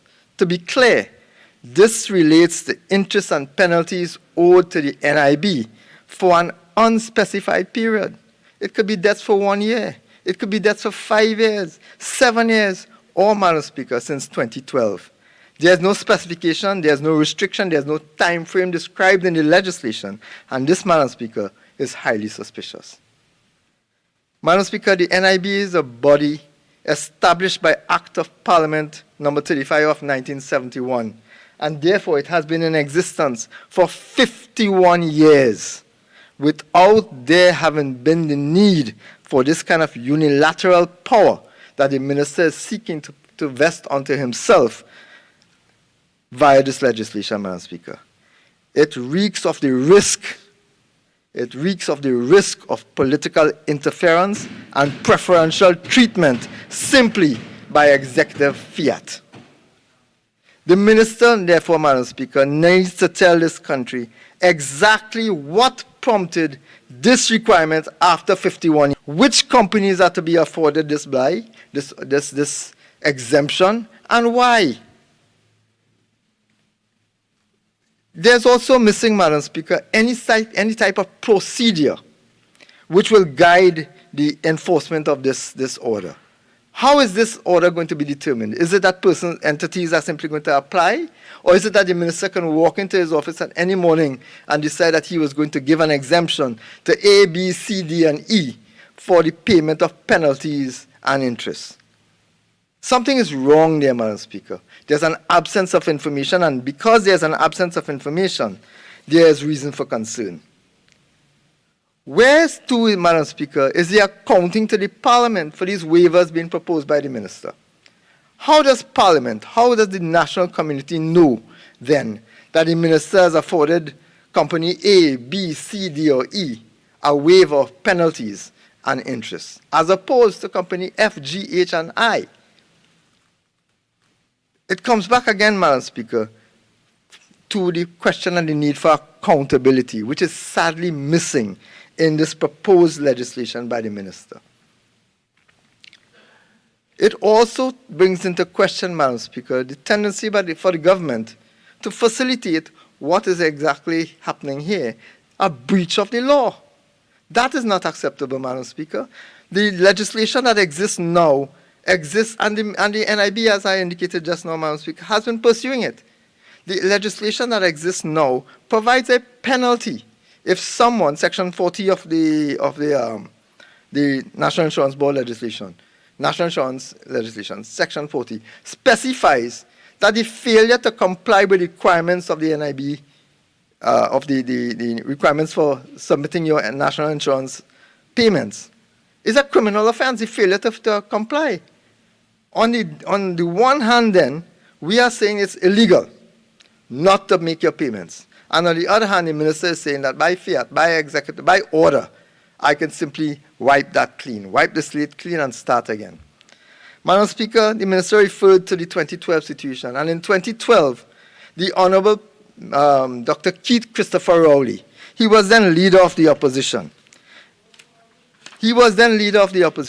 And he objected greatly he objected greatly.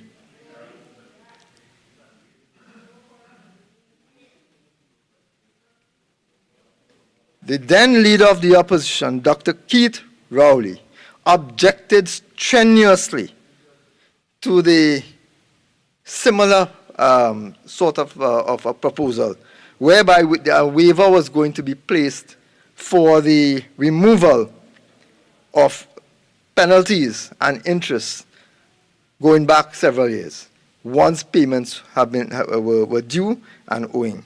And the then leader of the opposition says, so we are talking about waivers for people who do not comply. And I'm quoting him from the Hansard, dated February 8, 2012. Open quotation. So we are still talking about waivers for people who do not comply. It is either we have a culture on the one kind, or we have a culture of the another kind. We cannot speak about increased penalties on documents, people going to sit there and wait because they know waivers and amnesties will come. And that is what has been happening in the recent past. Close quotation. So the then member was very concerned about the exact procedure that is being adopted today.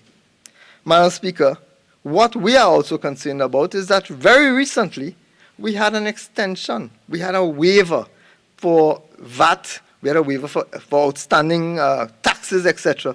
very recently. Today, we are coming again to offer another waiver. So it seems that instead of the government focusing on enforcement, it drops its hand, allows things to happen, and then provide a waiver. And again, Madam Speaker, the issue is who is to benefit from this? What then pushes and encourages someone to actually file their taxes on time, to actually make their NIS payments on time? What motivates them to do that, Madam Speaker? Because this system that the government has been adopting, both in terms of income tax and VAT, and in terms of the NIS requirements now, presently before the House, this system that they have been adopting seems to penalize law-abiding citizens. Imagine, if you may, Madam Speaker, a businessman who is suffering some difficulty, but goes ahead and takes a loan or cuts into his profit margin or absorbs a loss to ensure that he fulfills his obligation to the NIB. And then the government comes thereafter, and another person who has done completely opposite, who has simply not made his payments for years and years and years and years, and he is forgiven. Isn't that, Madam Speaker, a bit unethical? Because you are penalizing, Madam Speaker, you are penalizing those very people that we want to encourage to stick with the law. And that is unacceptable, Madam Speaker. But there's another side to that, Madam Speaker. The Honourable Minister, Junior Minister of Finance, the Minister in the Ministry of Finance, Mr. Manning, is on record just recently in the other House, stating that the government is pursuing, he was warning errant employers that the government is pursuing aggressively the collection of outstanding payments from them. And they will use whatever means are required, whatever means are available at their disposal to persecute and prosecute persons, employers who have outstanding arrears. So on the one hand, you have a minister in the Ministry of Finance cautioning employers, pay your money, keep up to date or else, which is what is supposed to happen. And on the other hand, weeks afterwards, if so long, weeks afterwards, you have the Minister of Finance, the substantive Minister of Finance, coming to the Parliament to say, errant officers, errant employers, we will give you a bly. Madam Speaker, this is sending mixed signals, none of which are good, to employers, that the failure to abide by the law, the failure to keep within the confines and requirements of the law, will be met with any sort of punishment, Madam Speaker. Madam Speaker, when an employer does not meet their statutory obligations to the NIB, it doesn't only affect the NIB and the National Insurance Fund. it also affects the employee. There have been multiple occasions, Madam Speaker, in my own constituency when persons come to me and indicate clearly that they have been working for years, and perhaps for some relative they wanted to access a funeral grant. And on the basis of that, they went to the NIB to see how much contributions they would have made, only to find out at that point in time that their employer, while their documents may have had removal, a declaration indicating that the NIS has been paid, that their payments were in fact not sent to the NIB, and therefore these individuals, these employees, do not have the benefit of recording against them that they have been making contributions to NIS, even though contributions have been coming out. So, Madam Speaker, it would have created a difficulty for these individuals, the employees in particular, in accessing the benefits that should be due to them because of the fact that an employer failed to submit their documentation.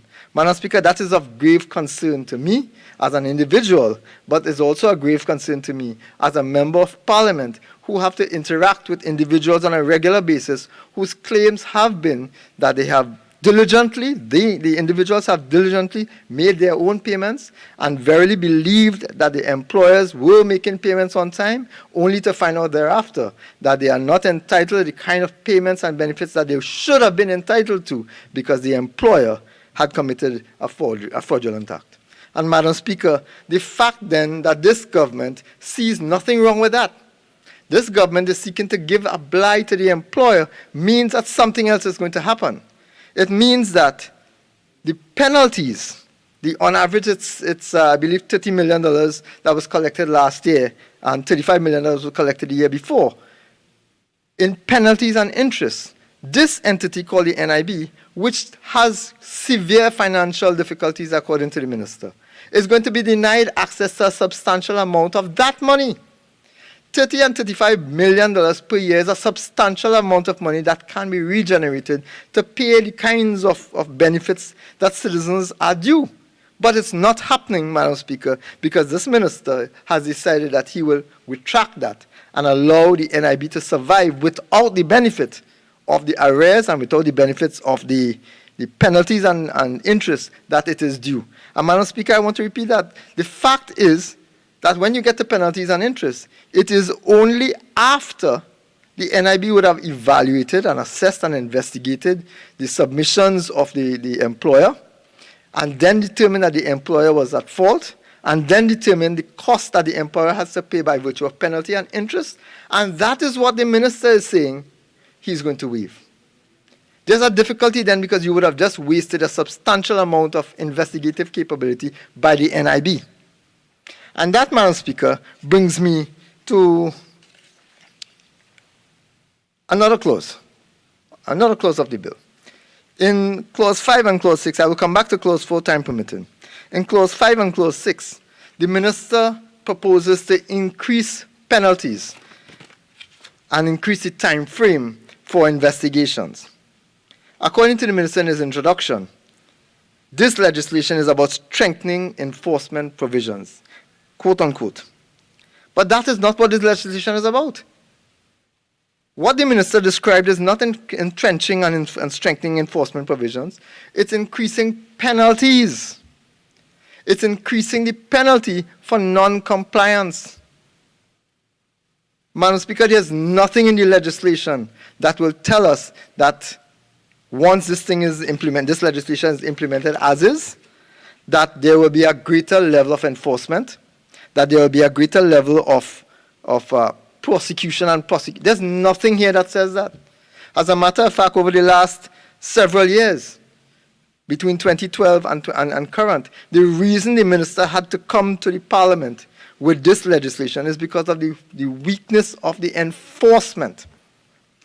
And that is what the minister should have focused on, the ability to provide sufficient resources to the NIB so that the NIB, through investigative capability, would have been able to successfully prosecute and persecute offenders.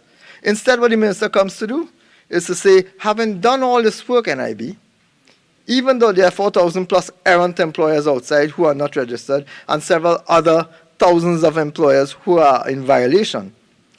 Having done the investigation against all these persons who the NIB can target as having violated the process, we are going to look at those and cut them out. We are going to look at those persons, those entities that were investigated, sufficiently investigated, and eliminate the penalties to those persons. Madam Speaker, what the minister is doing is wasting the capability of the NIB instead of strengthening their ability so that they can take care of their own business if and when as required. And in the face of that, the minister is still coming to say that the NIB needs its money. You are giving away money from on the one hand that the NIB has legitimately prosecuted and persecuted, and on the other hand, complaining that the NIB does not have sufficient money to do the needful. Madam Speaker, the minister also came in clause, I think it was clause 6, to ask for an extension of the amount of time from 12 months to 3 years, from the date of commission of an offense to the date of prosecution. He wants additional time. Madam Speaker, what the minister should have done today is indicate then, justify, why is it that 1 year is insufficient? And we would have found, Madam Speaker, quite frankly, that the reason 1 year is not sufficient for the prosecution and investigation is because the NIB is understaffed. The NIB simply does not have sufficient resources. So that by adding the amount of, adding more time for investigations, that is not going to necessarily resolve the problem of inadequate resources. In addition to which, Madam Speaker, I would really love the minister to advise us how he went from 12 months to 3 years. What told him that that was an acceptable time frame for which an investigation, prosecution, and liability would be established? What told him that that was sufficient? Is it that it is still not enough, Madam Speaker? And the reason for that, Madam Speaker, is quite frankly because the minister himself has to accept that the NIB simply does not have the requisite investigative capabilities right now to make this thing work. And the few times when they have done it, the 177,000 times, 17,000 times that they have done it, the minister is now taking it away from them. Madam Speaker, I want to turn to clause 4. I want to return to clause 4, Madam Speaker. Under clause 4, there are several parts of clause 4. I want to deal just with one part, and I will leave the rest to my other colleagues, Madam Speaker. Under clause 4, the amendment to section 39C5 is curious, Madam Speaker, in its vagueness. The language is extremely curious. And I quote, "The minister may, by order, prescribe a later date for the payment of contributions under subsection 1. This appears to be an open-ended option that allows the minister the freedom to postpone the payment of penalties and interest due to the NIB for failure to fulfill statutory obligations by an employer to some unknown period in time, somewhere down in the future. And this, Madam Speaker, is by unilateral order without the benefit of parliamentary oversight. Madam Speaker, one of the critical issues, one of the critical concerns, and perhaps the paramount critical concern that we have on this side with this legislation is the minister's freedom to make an order, to intervene in making an order without recourse to the parliament. Because, Madam Speaker, this is not the minister's money. This is not just the minister. This is the money of the people of Trinidad and Tobago, legitimately prosecuted and sourced, legitimately prosecuted, Madam Speaker, using the resources of the NIB, legitimately then due to the NIB that the minister is saying should be walked back without the minister putting anything in place under the current legislation to ensure that the same thing does not happen down in the future. The likelihood, Madam Speaker, is that we will have to come back again 1 year, 2 years from now to give another waiver to facilitate another beefing up and a banking up of the outstanding amounts of money, Madam Speaker. And that creates an apathy. That creates a weakness in the system, in the legal system, whereby persons now would believe that they no longer have to pay because they can wait for a waiver. That, Madam Speaker, is unacceptable. Madam Speaker, I appeal to the Minister from this platform to spend some more time on the legislation and come up with methods of enforcing the existing legislation so that the NIB does not have to be doing without the penalties and interest that they have estimated, and also doesn't have to be doing without the arrears. Madam Speaker, despite the aggression of the NIB in prosecuting arrears, which the Minister referred to in his presentation, some $500 million over the last year, and $500 million in 2020 and $400+ million in 2021 in arrears were retrieved by the NIB. And there's still, Madam Speaker, $400 million still in arrears. It's still on the books, on the statutes, on the financial statements of the NIB. Madam Speaker, what that does then is impede the NIB's ability to conduct their job, to do the job that they are required to do.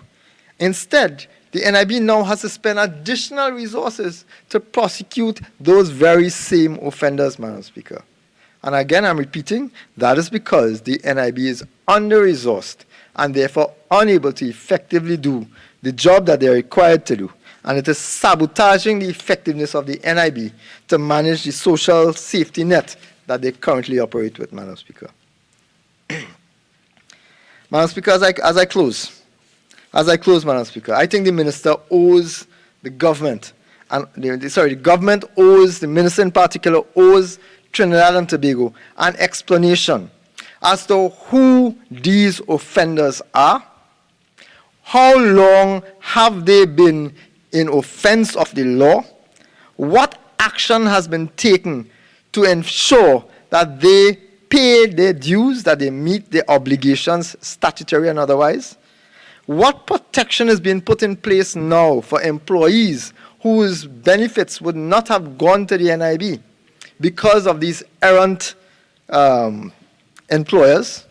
And, Madam Speaker, what has been the effect of that on the balance sheet of the NIB? Madam Speaker, the biggest issue with this legislation is that it comes as a salve, a temporary solution for a problem that the Minister knew several years ago and did nothing about it.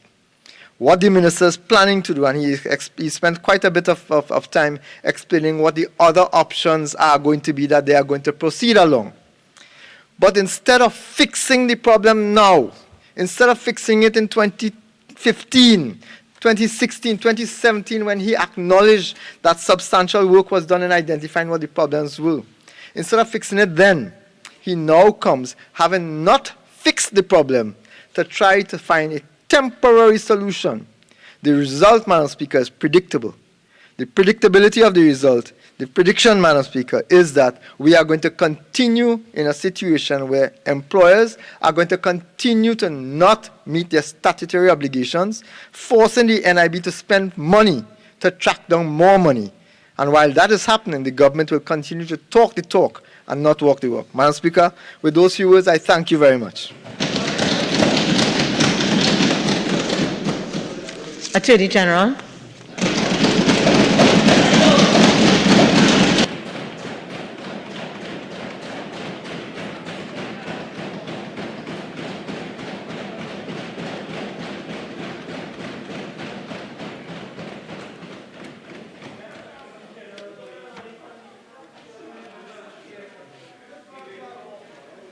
Those who are leaving the chamber, leave in silence, and the members who are remaining, please in silence. Attorney General.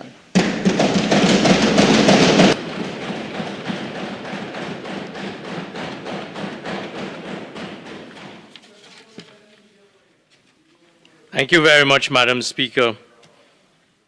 Madam Speaker, in my capacity as Attorney General and Minister of Legal Affairs,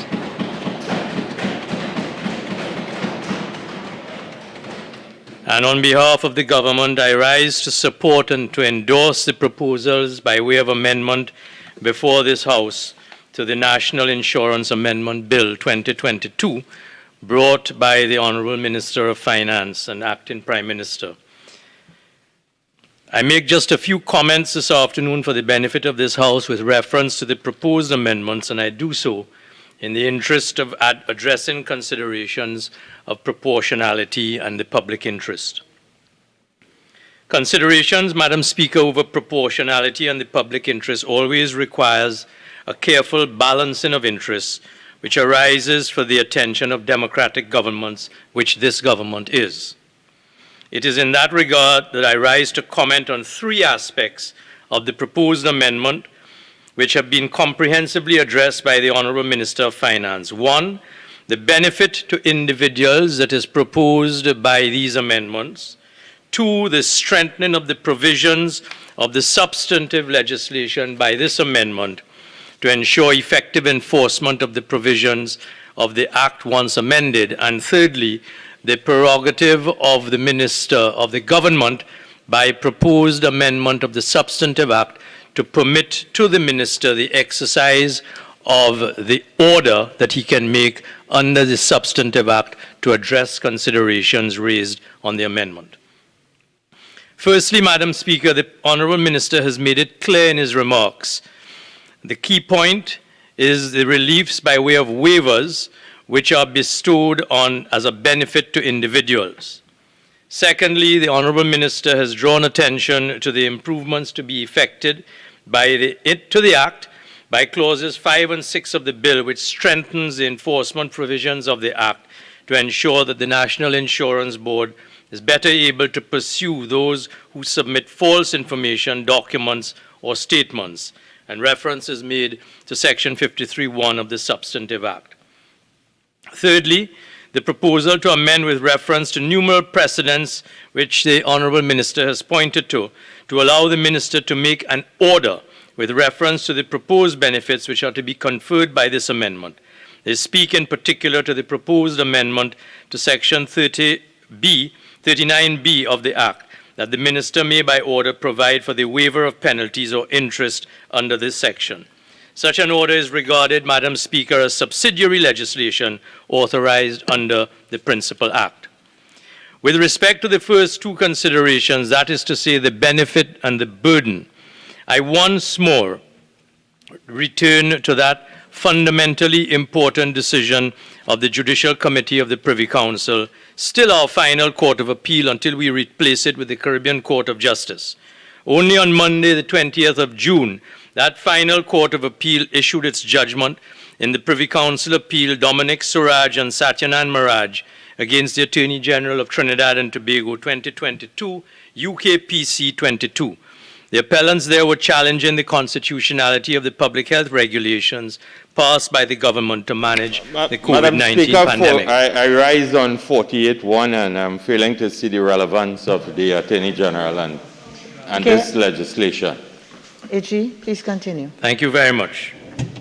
Madam Speaker, the significance of that decision is to demonstrate, as the court has held, the Privy Council has held, the constitutional remit of a duly elected government which has the majority in Parliament, as does this government, to pass legislation by simple majority, including subsidiary legislation by the issue of the order which the Minister is authorized to give pursuant to the amendment brought by 39B.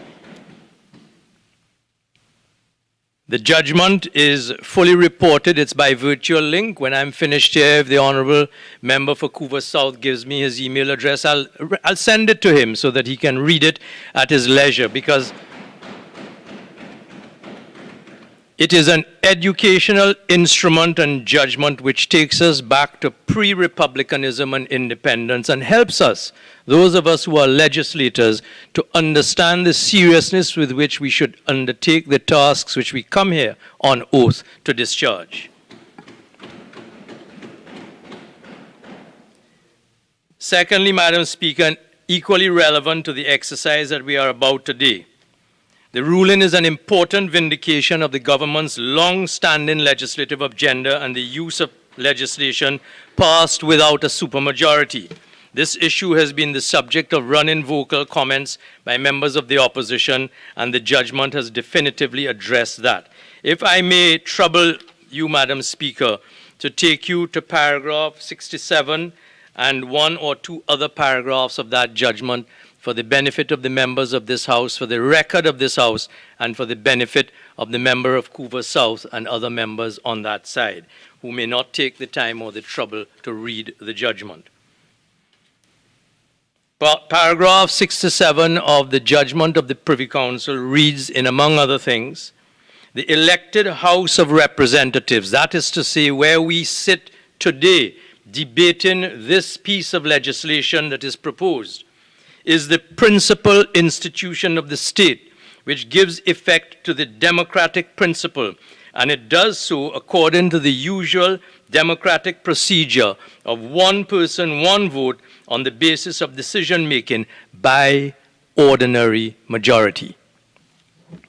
Paragraph 70. The framers of the 1962 Constitution and of the current Constitution intended that Parliament, operating in the usual way, rather than under a supermajority procedure, should have the power to make laws for the peace, order, and good government of the state. That is what we are about here today, Madam Speaker, passing an amendment for the benefit of those persons who are within the catch of the national insurance legislation, for the benefit of those persons. The inference, continues the Privy Council at paragraph 70, cannot be drawn that the Constitution was intended to stymie government by ordinary legislative activity whenever such interference was an issue. That is the point here. The inference cannot be drawn that the Constitution was intended to stymie the government by ordinary legislative activity.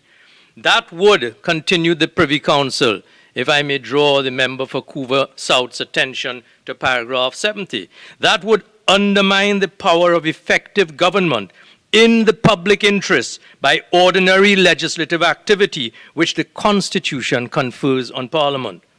Many societies, continues the Privy Council, are pluralistic with strong political divisions, yet ordinary legislative action is still required to be taken to secure the general public interest in an effective manner. As is pointed out in Robinson et al., and I refer that text to the attention of the member for Couva South. It is the primary constitutional text written in this jurisdiction by three authors, one by the name of Miss Tracy Robinson, who is one of the senior lecturers of the Faculty of Law, Mona, Jamaica. And another of those authors is Justice of Appeal Adrian Saunders, the President of the Caribbean Court of Justice. The Privy Council quotes from the text at paragraph 70, the name of which is Fundamentals of Caribbean Constitutional Law, page 483, to interpret the rights in the Constitution as absolute, would generate an impossible situation for lawmakers, one unheard of in human rights jurisprudence. So the relevance, Madam Speaker, of this case that I am citing and the submissions that I make, the remarks that I make here today, are to assist us to understand appropriately that it cannot, and I quote now lastly from paragraph 71 of the judgment of the Privy Council, it cannot have been the intention of the framers of the Constitution that democratic processes of lawmaking and the democratic nature of the state should be compromised by creating a veto power in a minority of an elected body.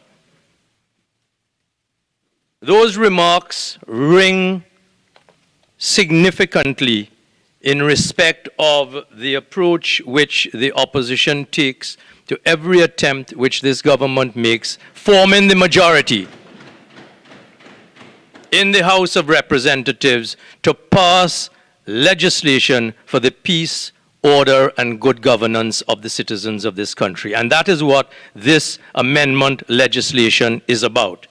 So, Madam Speaker, the context in which I draw your attention to the remarks of the Privy Council are to emphasize, as I was saying, the importance of appreciating that the legislation is conferring a benefit, notwithstanding the enforcement provisions which will visit on persons who attempt to evade the law and to act fraudulently, notwithstanding the fact that the enforcement provisions are bringing and visiting enforcement laws and fines and terms of imprisonment.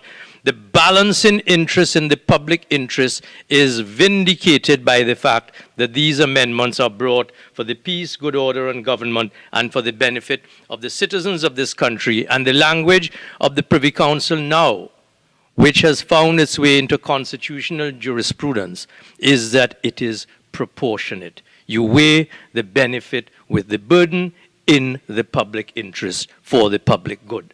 And that is what this legislation is about.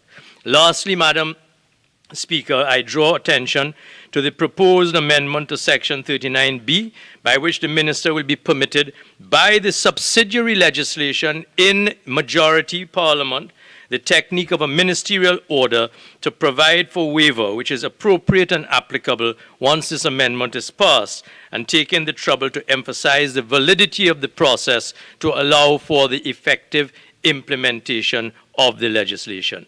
There can be nothing further from the truth that the reality is that once the substantive legislation has been passed, as I urge this court to do today, by a simple majority, as emphasized by the Privy Council in Suraj, the government must be allowed to get on with governing by that tried and constitutionally tested advice of a ministerial order to allow for the continued effective and expeditious implementation of the will of the Parliament. Madam Speaker, I thank you. Member for Vancouver South.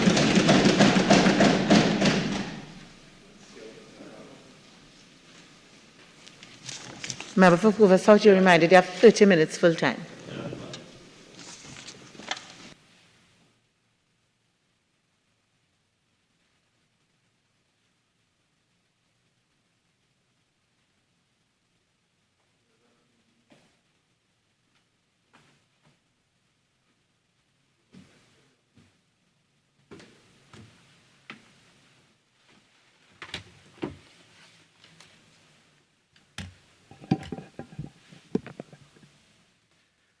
Thank you very much, Madam Speaker. As I join this debate and attempt to return some sanity to this debate based on the abuse of the parliamentary time and process that we have just witnessed from the Member for Vancouver South. I just remind you that, there's a certain amount of civility with which we approach things. And what you're saying borders on being unparliamentary, so I'll ask you to find another way to see what you'd like to see. Madam Speaker, I will simply say that the Attorney General was totally irrelevant and wasted the parliamentary time here this afternoon because his contempt for this House and the people of Trinidad and Tobago. Madam Speaker, Standing Order 48-6, please. So, Member for Vancouver South, I'm not sure where you're going, but the use of the word in light of what has happened here, I think is really irrelevant and also imputing some sort of improper motive. So, pull that back and, again, find a way to say what you want to say in another way, please. Madam Speaker, certainly I will be guided by your ruling, but apparently members of the government cannot deal with the reality, and they are in the kitchen and they are feeling the heat as it relates to the performance of this Attorney General. That is their problem. Speaker, Standing Order 48.1 and 48.6. Okay, so, member, please continue. Thank you, Madam Speaker. They could run, but they cannot hide as it relates to what will unfold in relation. So, member, please address me and speak on the bill. Please proceed. Madam Speaker, all I will attempt to do here this afternoon through this particular piece of legislation that has been brought forward by this government is simply to say to the Attorney General that the beneficiaries of the National Insurance System, the National Insurance Fund, understood nothing he said in terms of his contribution here this afternoon. They are lost, they feel no sense of hope, and of course, he was unable, that is the Attorney General, to bring any sense of comfort and any sense of hope as it relates to the crisis that is existing at the National Insurance Board of Trinidad and Tobago, Madam Speaker. And all the legal jargon that was used by the Attorney General of Trinidad and Tobago really confirms to me, as a member of Parliament, that he will have a very difficult time and he will go down. The Attorney General will go down probably as the first Attorney General in the history of this country who will not be able to address a full complement of the Parliament of Trinidad and Tobago. Madam Speaker, that is the reality that we are dealing with in this House in terms of our responsibilities to Trinidad and Tobago and the Attorney General being the titular head of the bar of this country. Madam Speaker. And Madam Speaker, the reality is, because again, when the Attorney General attempted and started to use the term proportionality and the public interest, I thought I was listening to his predecessor, the member for San Fernando West. But at the end of the day, Madam Speaker, as I said, his contribution really failed to focus on, the Attorney General indicated that his contribution would have focused on, one, benefits to the individuals, strengthening of the existing legislation, and he focused on the issue of the role of the minister and the order and the subsidiary legislation and so on, Madam Speaker. And as I said, I really felt a sense of pain and anguish here this evening because the Attorney General felt, instead of really making a case to the beneficiaries of the National Insurance Board, he felt he was addressing the law lords at the Privy Council in London, Madam Speaker. And that is why I am saying all members of government are disconnected with the issues that are really affecting the people of Trinidad and Tobago, Madam Speaker. And Madam Speaker, the reality is that there is a crisis at the National Insurance Board of this country. And that has been clearly exemplified by the 2021 report that has been laid in the Parliament of this country, Madam Speaker. And so far, no member of government, the acting Prime Minister, in fact, I give him kudos for being the acting Prime Minister. I do not know how many occasions he has acted in finance, and neither the Attorney General could really point us to a direction or in a direction as it relates to how this crisis will be addressed and how the National Insurance Board, through the amendments to the legislation, Madam Speaker, in terms of what the government is attempting to do through this bill which seeks to amend the National Insurance Act Chapter 3201 to provide for the waiver of penalties and interest and to increase the penalty for the provision of this false information and to increase the statutory limitation for the commencement of summary proceedings under the National Insurance Act, Madam Speaker, how this particular bill and the 6 clauses will really extricate, if I should use that particular word, the crisis in terms of what currently exists. And Madam Speaker, this crisis did not rise its head in 2022. This crisis started, they allowed it to fester, they did nothing about it over the last 7 years. And I want to put on record, because you see the people who are contributing, this is not the government's money. This is the workers' money. This is the poor people's money. And if the Attorney General had any sense of history, and I think if I do a poll, or I ask any of them a question here this afternoon in terms of the history of this fund, and when it was started, they will be unable to answer. They may not even know that I do not know if the member for Lopino Bonner West would be able to tell this House if he knows that a founding father, as it relates to this contribution to a particular member, you're directing it to me. Okay? Please. Through you, Madam Speaker, that the member for Lopino Bonner West may not know that the predecessor, one of the pioneers of the National Insurance Fund in Trinidad and Tobago, was the father of his predecessor, the former Minister for Family Services and Social Development, Sherry Coburn Critchlow. And they've probably forgotten their history in terms of the contribution that Senator Nathaniel Critchlow made to this fund, and in relation to the rich contribution of the labor movement of this country. Madam Speaker, through you, the leader of government business has been consistently irrelevant this afternoon and continues to be irrelevant. All right. So,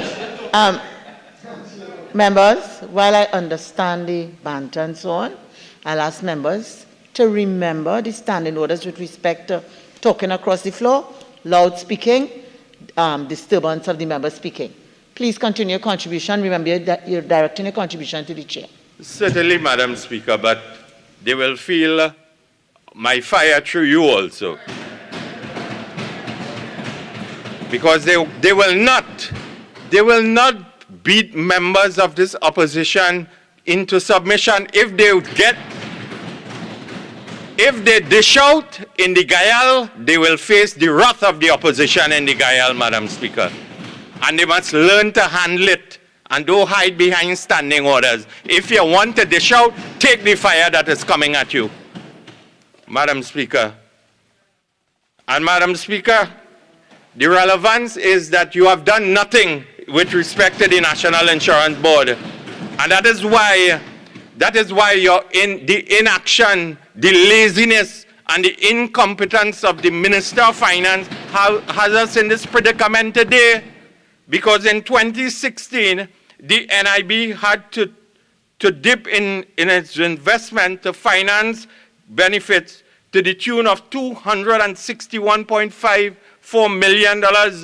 In 2017, it was $140.26 million. In 2018, it was $226.16 million. In 2019, it increased to $664.65 million. In 2020, it was $916 million. And in 2021, Madam Speaker, if you follow the trajectory from $261 million, and in 2021, it was $1.065 billion. This is the crisis we are in today, and I want to say that the entire government headed by the Prime Minister must be held accountable for this crisis and fiasco. That is the issue at hand. That is the issue at hand, Madam Speaker. And when you want to come and mama guide the population about proportionality, the only thing I didn't hear was Surat in that discourse. I didn't hear, Madam Speaker. But if you're coming after, well, I know I will hear about Surat. If the member for San Fernando West, Madam Speaker. So, Madam Speaker, you see, what is being done here this afternoon must be seen in the context of a measure that is designed through the respective clauses to reward employers whom may be corrupt,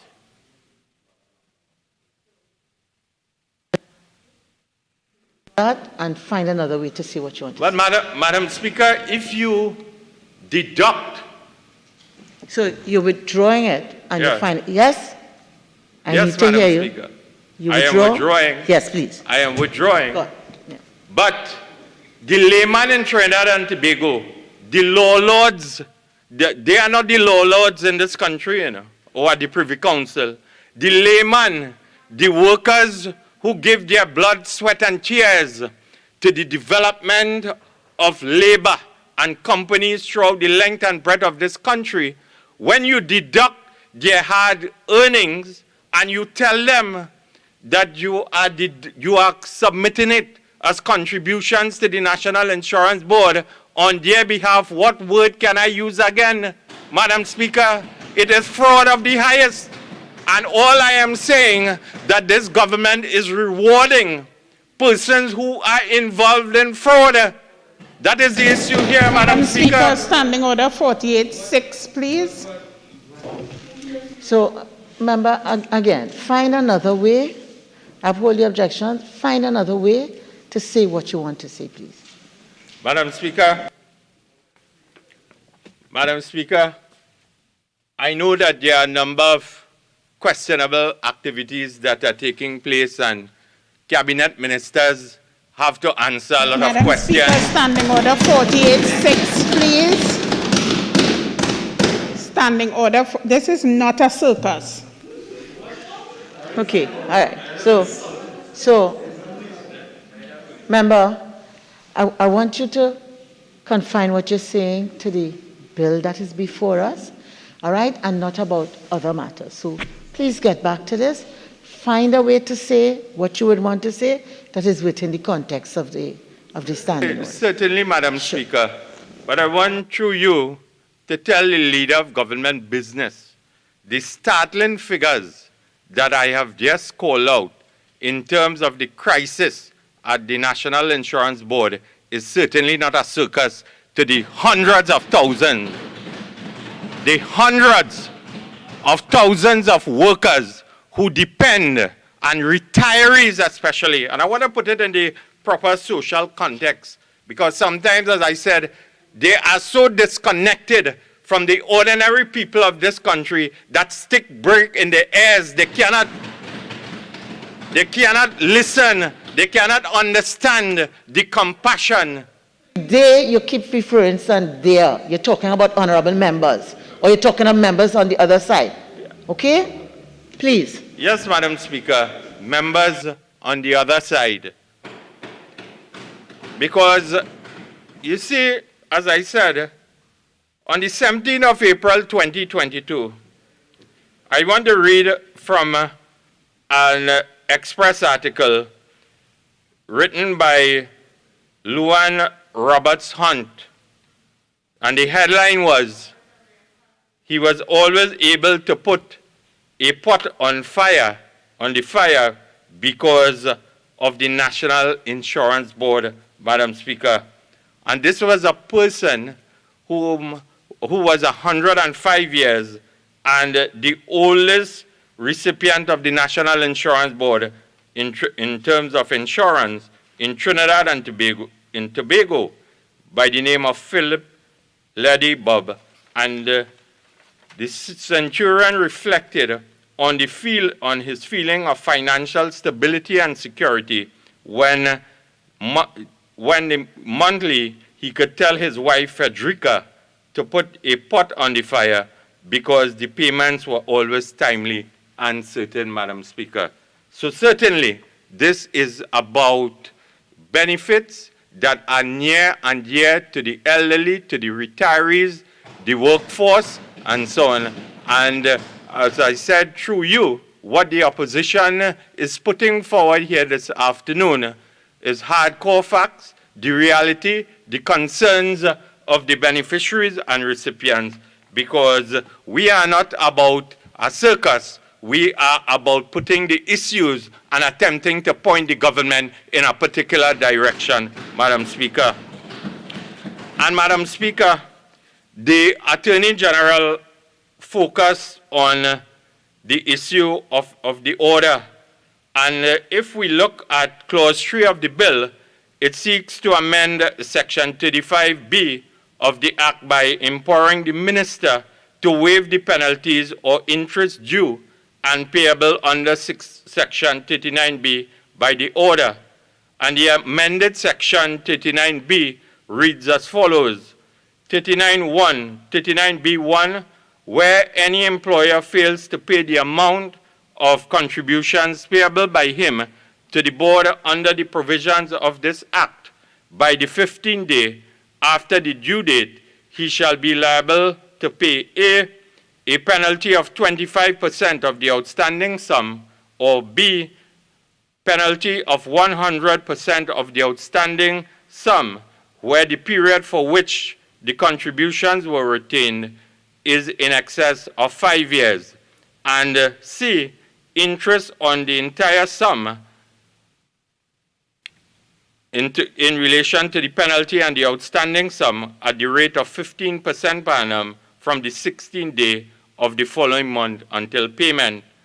And the new 39B2, the Minister may, by order, provide for the waiver of penalties or interest due and payable under this section. Madam Speaker, we in the opposition, we want no part of where a Minister of Finance wants to give unto himself perpetual power. Madam Speaker, is this amendment absolutely necessary? Why does the Minister want to give himself the power to provide waivers by order? And Madam Speaker, if they cannot provide, and that is the government, in the interest of accountability and transparency, my colleague, he has raised this particular point, but I'll just make it in passage, as we would say. If they cannot provide a list of all the persons or companies who are owing the National Insurance Board, and we could categorize it in terms of large, we could categorize it in terms of medium and small size employers. This is an exercise in futility, Madam Speaker. And Madam Speaker, I will be forced to ask the government of Trinidad and Tobago, because they do it at WASA. In fact, our CEO lost his substantive position over the publication of a list of debtors to the Water and Sewerage Authority, and also at the HDC. You publish the names of debtors and so on. And I am saying to the government of Trinidad and Tobago, unless they are protecting financiers and friends, is the government... Madam Speaker, Standing Order 48.6, please. I uphold the objection. Thank you, Madam Speaker. Is the government prepared to name and shame? I upheld the objection. I didn't overrule it. I upheld it. Okay? Thank you, Madam Speaker. Is the government, and this has nothing to do with accusing members of the government of anything, Madam Speaker. I cast no aspersions. They are all honorable people. But, Madam Speaker, the poor workers of this country who contribute to the National Insurance Board, surely they want to know who robbed them of their hard-earned earnings. And I am asking this afternoon, is the government prepared to name and shame employers who are owing the National Insurance Board these exorbitant sums of money, Madam Speaker? Because, Madam Speaker,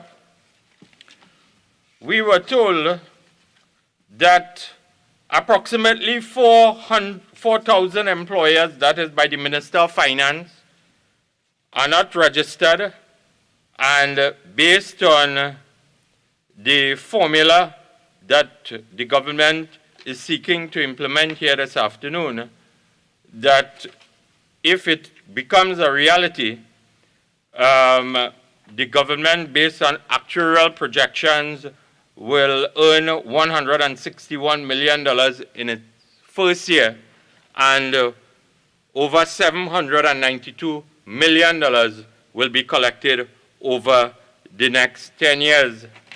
And, Madam Speaker, as I said, what is important is that this whole issue about the minister can simply provide a waiver. This is a wholly objectionable position in terms of how the opposition sees it. And we submit here this afternoon that the granting of such waivers ought to be subject to the affirmative resolution of the Parliament, so that the minister must be able to justify to the Parliament why he believes that a waiver of penalties and interest in the future is necessary, Madam Speaker. At the very least, if members of the government, they are committed to upholding the highest ideals of this Parliament, they will ensure that the clause should be amended to subject to negative resolution of Parliament. It is absolutely vital that there is some form of parliamentary oversight, and we are saying we will have no part of it, Madam Speaker, unless parliamentary oversight becomes the order of the day, Madam Speaker. And in addition to the concerns of the opposition, Madam Speaker, Clause 4 of the bill seeks to repeal and replace Section 39C of the Act, which provided for the waiver of penalties and interest where outstanding contributions were paid during the period 10th of October 2011 to the 30th of June 2012. And the new Section 39C would provide for the waiver of penalties and interest where outstanding contributions are paid during the period 1st of July 2022 to the 31st of December 2022, Madam Speaker. And the new Section 39C, as I said, would empower the minister to extend the period for the payment of outstanding contributions by order. That is, he can increase the time frame of the waiver beyond the 31st of December 2022, simply by order. And Madam Speaker, we must understand the background to this current Section 39C, which is to be repeal and replace Clause 4 of the bill. The original Section 39C, Madam Speaker, was inserted by the Finance Act of 2012, which was passed by the People's Partnership Government, led by the distinguished member for Siparia. And in effect, the section introduced a waiver of penalties under the Act for the failure to pay the national insurance contribution. And today, I want to point out, and in winding up, the Minister of Finance may want to tell us why there has been this turnaround, this 360 turnaround in terms of the position of the government. Because, you see, Madam Speaker, the then opposition leader the current Prime Minister of Trinidad and Tobago had this to say in his contribution, and I quote, "A number of penalties are now increased here in this budget, but those penalties, while they now would be at the level of current economic activity and numbers in the country as a whole, they will not be significant by themselves out of fear of being penalized, see any significant change in attitudes. What is needed are better enforcement and monitoring arrangements." Is that from the Hansard? Yes. Have you provided the reference to the Hansard? You Well- have to do that. Well, Madam Speaker, this is the the then leader of the opposition in his contribution to the debate on the Finance Act of 2012 as it relates to the Finance Act, which was then piloted by the Minister of Finance at that point in time, Minister Winston Ducaran. So I'm just quoting. I am quoting from the leader of the opposition contribution at that time.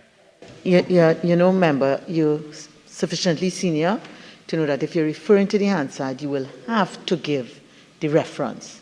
Okay?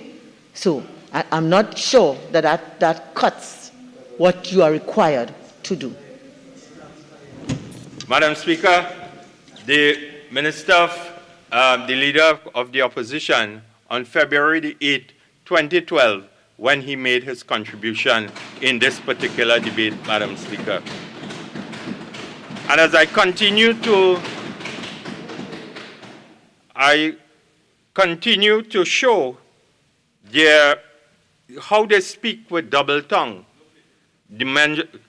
Well, I do not plagiarize at no point in time. Madam Speaker, and the leader of the opposition indicated by monitoring, I mean monitoring on the current basis, the thing about having monies owed and then every so often you grant waivers is beginning to become part of the non-payment culture in Trinidad and Tobago. The leader of the opposition he wanted nothing to do with waivers, and he said that we were beginning to instill a culture of non-payment in Trinidad and Tobago. And we cannot talk about increased penalties on documents. People are going to sit there and wait, knowing that waivers and amnesties will come. So apparently, they just wake up at some point in time after 7 years and decide that penalties and waivers must be the order of the day. And to benefit whom?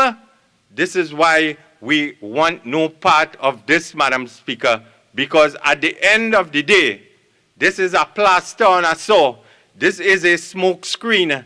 This is as I said, what is to come is in terms of the government wants to implement the recommendations of the 10th actuarial valuation report, and they cannot seem to know how to say they want to do it. I thank you, Madam Speaker. Member for Port of Spain North, St. John's West.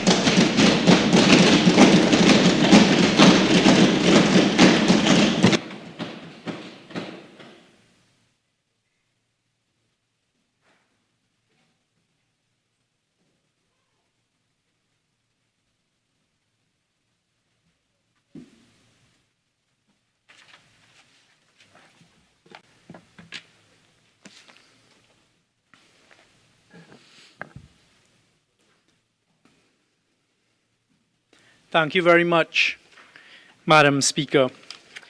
Madam Speaker, my intervention here this afternoon will hopefully not be a long one. The bill that is before us, just to give the context to the public, Madam Speaker, is merely 6 clauses long. The Minister of Finance and the Attorney General have already outlined the main points that are being sought to be addressed via this bill that we're here to deal with this afternoon. I'd like to start by answering a question that I heard asked, or suggestion and of course a mischievous suggestion in the form of a question by both the member for Oropouche West as well as the member for Couva South. And the question that they're asking the population, with some suggestion that there's wrongdoing or there's a suggestion that this bill, which is really about waivers and amnesties, is to benefit someone. So the question both speakers, Oropouche West and Couva South, have asked, to benefit whom? So just to put it in context for the population, this policy decision of the government that we're seeking to implement via this bill here this afternoon, the National Insurance Amendment Act 2022, which does deal with a waiver and with an amnesty of certain statutory payments that should have been paid during a period of time prior to this, comes on the heels of the COVID-19 effects. So that is the context that we need to put it in. So it is to benefit whom?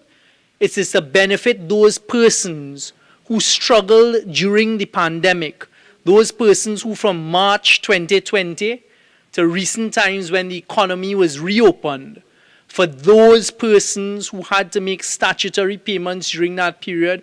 And we all who have any empathy whatsoever, Mr. Deputy Speaker, we all as representatives, certainly those on this side of the House, who are in touch with our constituents, who are in touch with the people who understood the difficulties that were taking place for businessmen, businesswomen, persons who had to make statutory payments during those difficult periods when the pandemic was on us, before we had vaccines and before we were able to reopen the economy. That is what this legislation is here today for. So what it is here to do is to allow the Minister of Finance to provide for those persons who may not have been able to make the necessary statutory payments during this period of time, the opportunity now to make the payments without the heavy penalties and the heavy interest that the failure to make those payments would have attracted. And that is it simply. So the typical opposition suggestion that there's something nefarious, that there's something spurious, that there's something secretive about the passage of this is complete hogwash and is to be rejected as usual. Because you see, that is typical, unfortunately, of the members on the other side. It is typical, unfortunately, of the member for Oropouche West to come in an attempt at a sanctimonious style to say, oh, who is this benefiting? Why all of a sudden? And I'm going to address another point that was made by the member for Oropouche West. And I laughed and I heard, unfortunately, the member for Couva South follow up on the point that was being made, Mr. Deputy Speaker. And this is the point. Another point that needs to be rejected outright immediately. And the member for Couva South was just going to great lengths to suggest that the member for Diego Martin West, when he was leader of the opposition many moons ago, in a debate that was dealing similarly with waivers and amnesties, was saying that this shouldn't be done because, of course, what it does is it allows those who have acted within the law and made their payments to be penalized because they've made their payments no matter how difficult it is, and now those who are waiting for the next amnesty, waiting for the next waiver, jump in and get the benefits of legislation or decisions such as the one we're facing today. Again, let us remind the population that there were at least 4 such waivers, amnesties of interest and payments under the UNC period between 2010 to 2015. And ironically, in listening to the member for Couva South quoting the member for Diego Martin West, who is absolutely not contradicted by us passing this legislation here today, he is referring to a debate where the UNC, under their first Minister of Finance, Mr. Dukaran then, was doing the first passage or one of the first passages of a similar waiver and a similar amnesty. And that is the type of hypocrisy that we hear here very often from those on the other side. So they're saying and suggesting, well, why are you doing it, knowing fully well during, thankfully, that short period of time that they were in power, when, of course, things were a lot better. You weren't dealing with a population that was coming out of the difficulties associated with the COVID pandemic and the shutting down of the economy and the shutting down of businesses to save lives.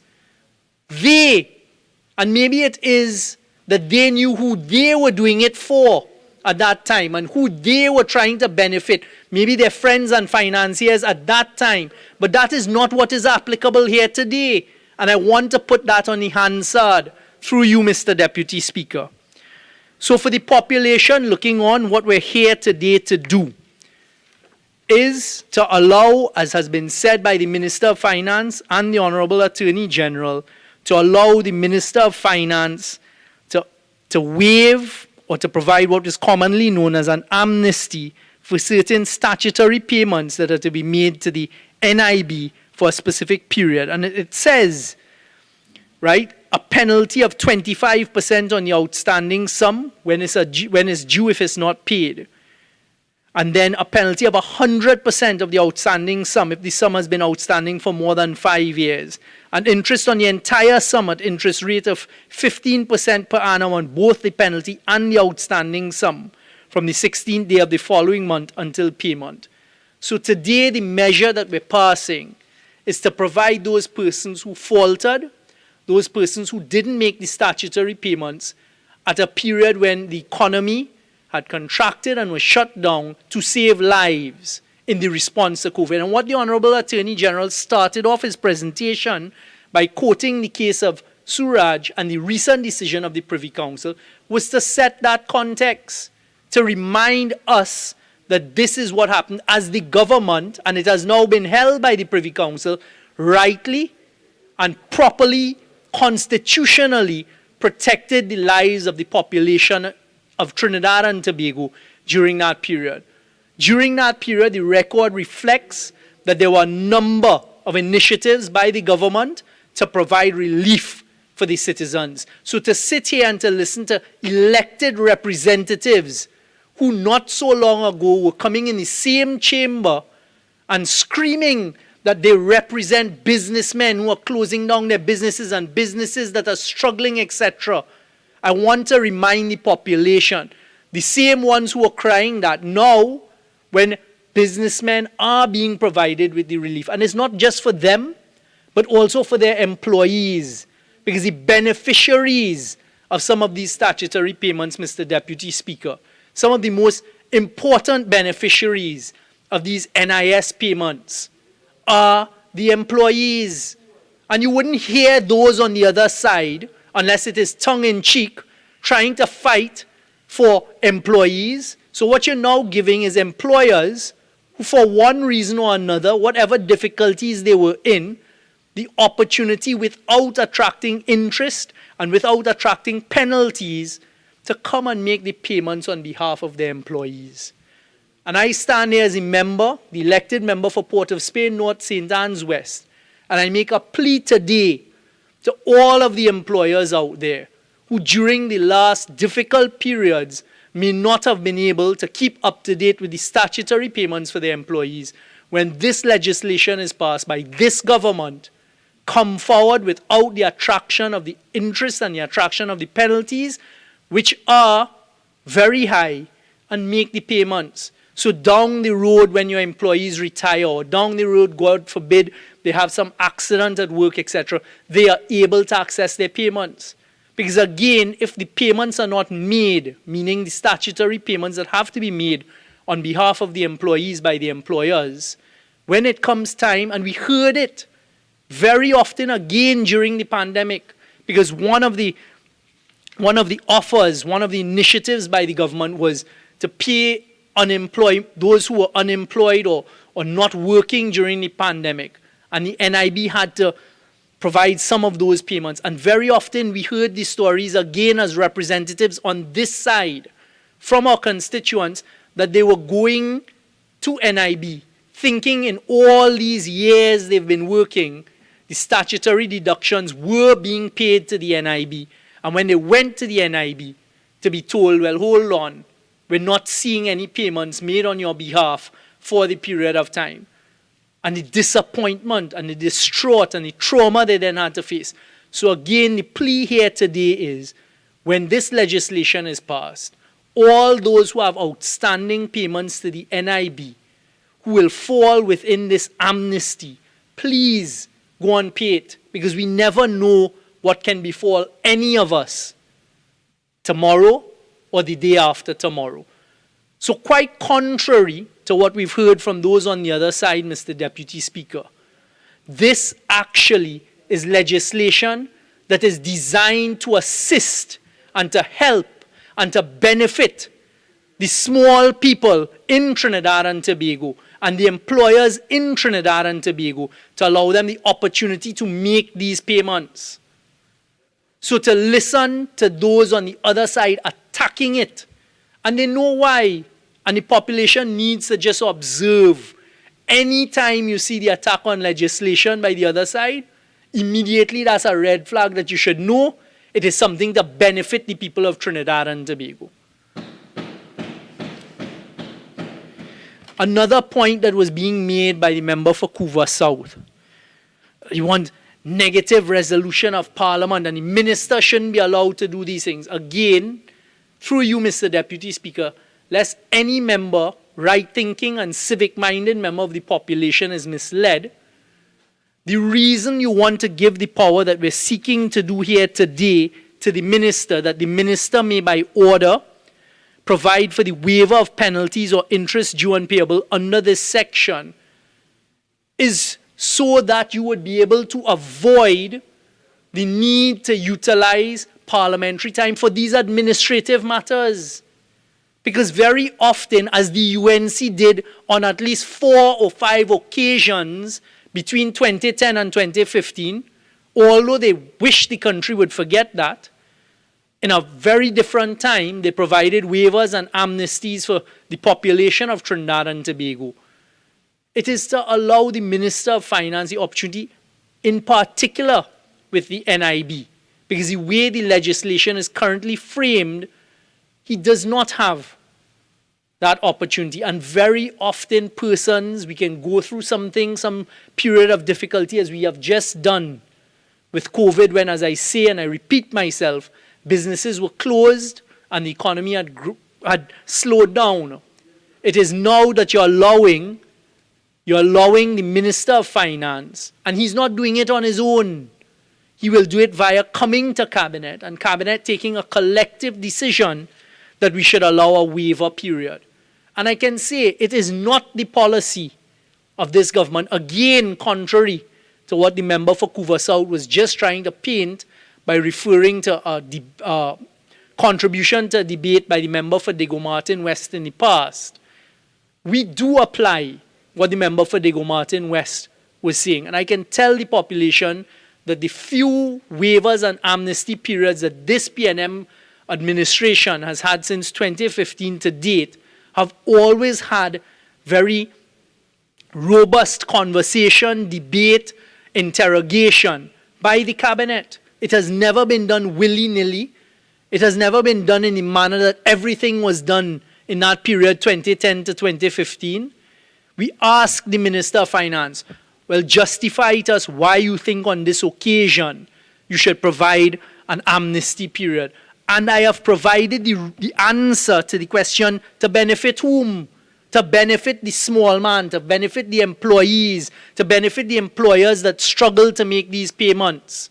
That is what this is for, coming on the heels of a very difficult period.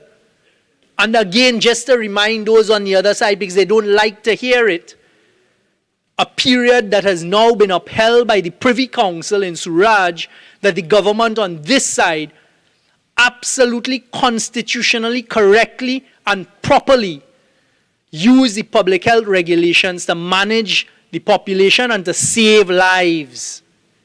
They don't like to hear that, but it is the truth. So, Mr. Deputy Speaker, the passage of this legislation, there is no need for the type of parliamentary oversight that those on the other side are calling for by the simple allowance of the Minister of Finance, whose duty, whose role, whose obligation it is to manage the NIB, to manage and to make sure that the NIB is getting the funds that it needs from the population, from people making their payments, to take a decision to convince his colleagues in cabinet to allow him or her the opportunity to have such a waiver of penalties or interest as is being done here today. So, Mr. Deputy Speaker, those are the few points that I wanted to put on record. Once again, just to quite simply and irrefutably debunk what we've heard from those on the other side, to assure the population that the passage of this legislation here today is for their benefit, to assure the population, and in particular the law-abiding citizens of Trinidad and Tobago, that is certainly not this government's policy in any form or fashion to provide any benefit to those who breach or break the law. Not a single person. There's no Section 34 by this government. This is not a piece of legislation that is passed that was specifically, carefully crafted by those on the other side to benefit a handful of people who are the noisemakers today attacking the Attorney General. It is not that. That is not what this is. This is to benefit the small people in Trinidad and Tobago. This is to benefit the people who have elected us to this parliament, and to sit here once again and to listen to the spurious lack of substance submissions that I've heard from those on the other side as they try their spinning and their doctoring. I reject it as a member for Port of Spain North St. Anne's West. And Mr. Deputy Speaker, through you, I commend this to all of the representatives, those who care about the people that they represent, to show by their actions here today that they will support the passage of this legislation, not by what they pretend to do outside.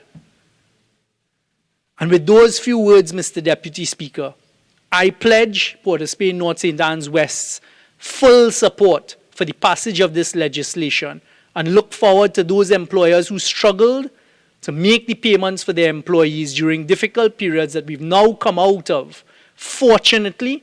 And congratulations to the Prime Minister, the Minister of Health, his team, the Office of the Attorney General, all who played an important role in getting us through that difficult period. And I commend the Minister of Finance for bringing this legislation here today to help the small people.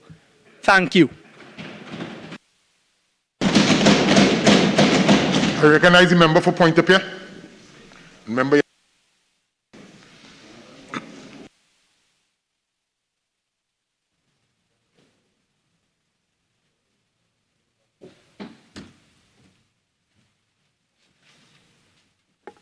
Thank you, Deputy Speaker. I listened to the previous speaker, Minister Young, member of Port of Spain North, St. Anne's West, and his whole presentation was about trying to pitch the government reason why they brought these amendments here today. And he's making a plea through his presentation about, therefore, the government, that is for about the small businessman, the employee, etc., and is about trying to save businesses, Deputy Speaker. Deputy Speaker, that is the furthest thing from the truth by Minister Young. Minister Young is given the impression that is about COVID-19 and the pandemic, that's the reason why they brought these amendments here this afternoon, Deputy Speaker. Deputy Speaker, and he also, Minister Young also mentioned a media statement by the Attorney General on a matter in the Privy Council. I want to say, for the record, that the ruling there was based on a constitutional issue, Deputy Speaker. It's not about the ruling from the previous, it wasn't about how they handled COVID during the last 2 years, Deputy Speaker. It was a constitutional issue that they ruled on, Deputy Speaker. Deputy Speaker, I want to go to the bill itself, Deputy Speaker. The bill seeks to amend the National Insurance Act, as we all have said, and previous speakers would have raised it, and it impacts the Finance Act and the legal notice, etc., Deputy Speaker. Deputy Speaker, under the present Minister of Finance, the acting Prime Minister, there have been a slew of amnesties under the Minister of Finance watch for the last 7 years. Today is another amnesty amendment that the Minister of Finance is bringing to this House today. And when you read the amendment, when you look at when you look at clause 4, 2, A and B, the waiver it basically applies to all employers who were registered with the board prior to 30th of June 2022. And B, an employer who registers with the board during the period July 1st, 2022 to the 31st of December 2022. They've come in 6 months, Deputy Speaker. And I asked the Minister of Finance in his winding up, which one of these categories, present employers or employers who will be registered, is the issue, the reason why we are now having this amnesty, Deputy Speaker? Because I want to ask the Minister of Finance to clarify for me, how far back, if someone registers now, in the coming 6 months as an employer, how far back, I didn't, maybe the Minister might have mentioned it in his presentation, but how far back would that employer go to file for employees and make commitments and payments good, Deputy Speaker? Because the people who are suffering in these amendments are the employees of employers, Deputy Speaker, are employees of employers. Because I listened to Minister Young talked about saving small businesses and really this amnesty is about helping the employers who weren't able to meet their commitments, their statutory commitments during the pandemic. That was Minister Young's whole debate, Deputy Speaker. Now, and I ask, why should that be so? They have some businesses, Deputy Speaker, who would have made these statutory payments, and they did their patriotic duty, that during the pandemic, if they had employees employed and their businesses were able to open, and they were deducting NIS contributions from those employees, it was their duty to ensure that these statutory payments were made, Deputy Speaker. Why are we rewarding them now? Because some would have done it, and we are rewarding now employers with this amnesty who did not do that, Deputy Speaker. And just trying to make that case that Minister Young was talking about during the pandemic.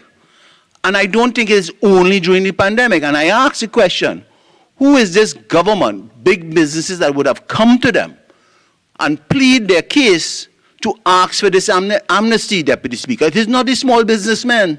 It is not the small businessmen who would have come to the government, either via the Minister of Finance or via NIB or via some other minister, to make their case and plead for amnesty on NIS deductions, Deputy Speaker. So I ask the Minister to help us and the opposition answer that question. Who are these big businesses? Because I'm sure it's not small business, because a lot of small businesses have closed down during the pandemic over the last 2 years because they got no help from this government, Deputy Speaker. Deputy Speaker, I thought that the Minister of Finance, and he's a very learned individual, and he always talks about the opposition does not do their work. Now, when you look at the NIS system, Deputy Speaker, and the Minister of Finance is bringing this amnesty, I would have thought, and the Minister of Finance stated 4 reasons based on actual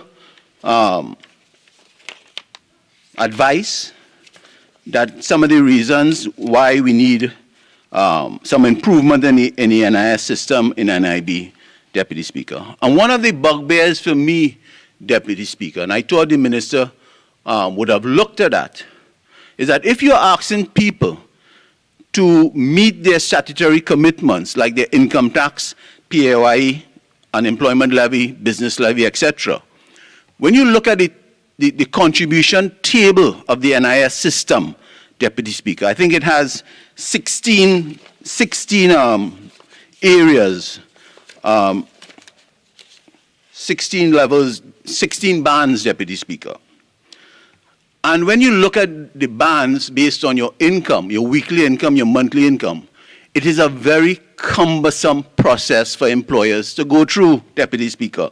And I would have thought that one of the improvements that the actuary or even the Minister of Finance would have suggested was to sort of improve and make those bands very simple.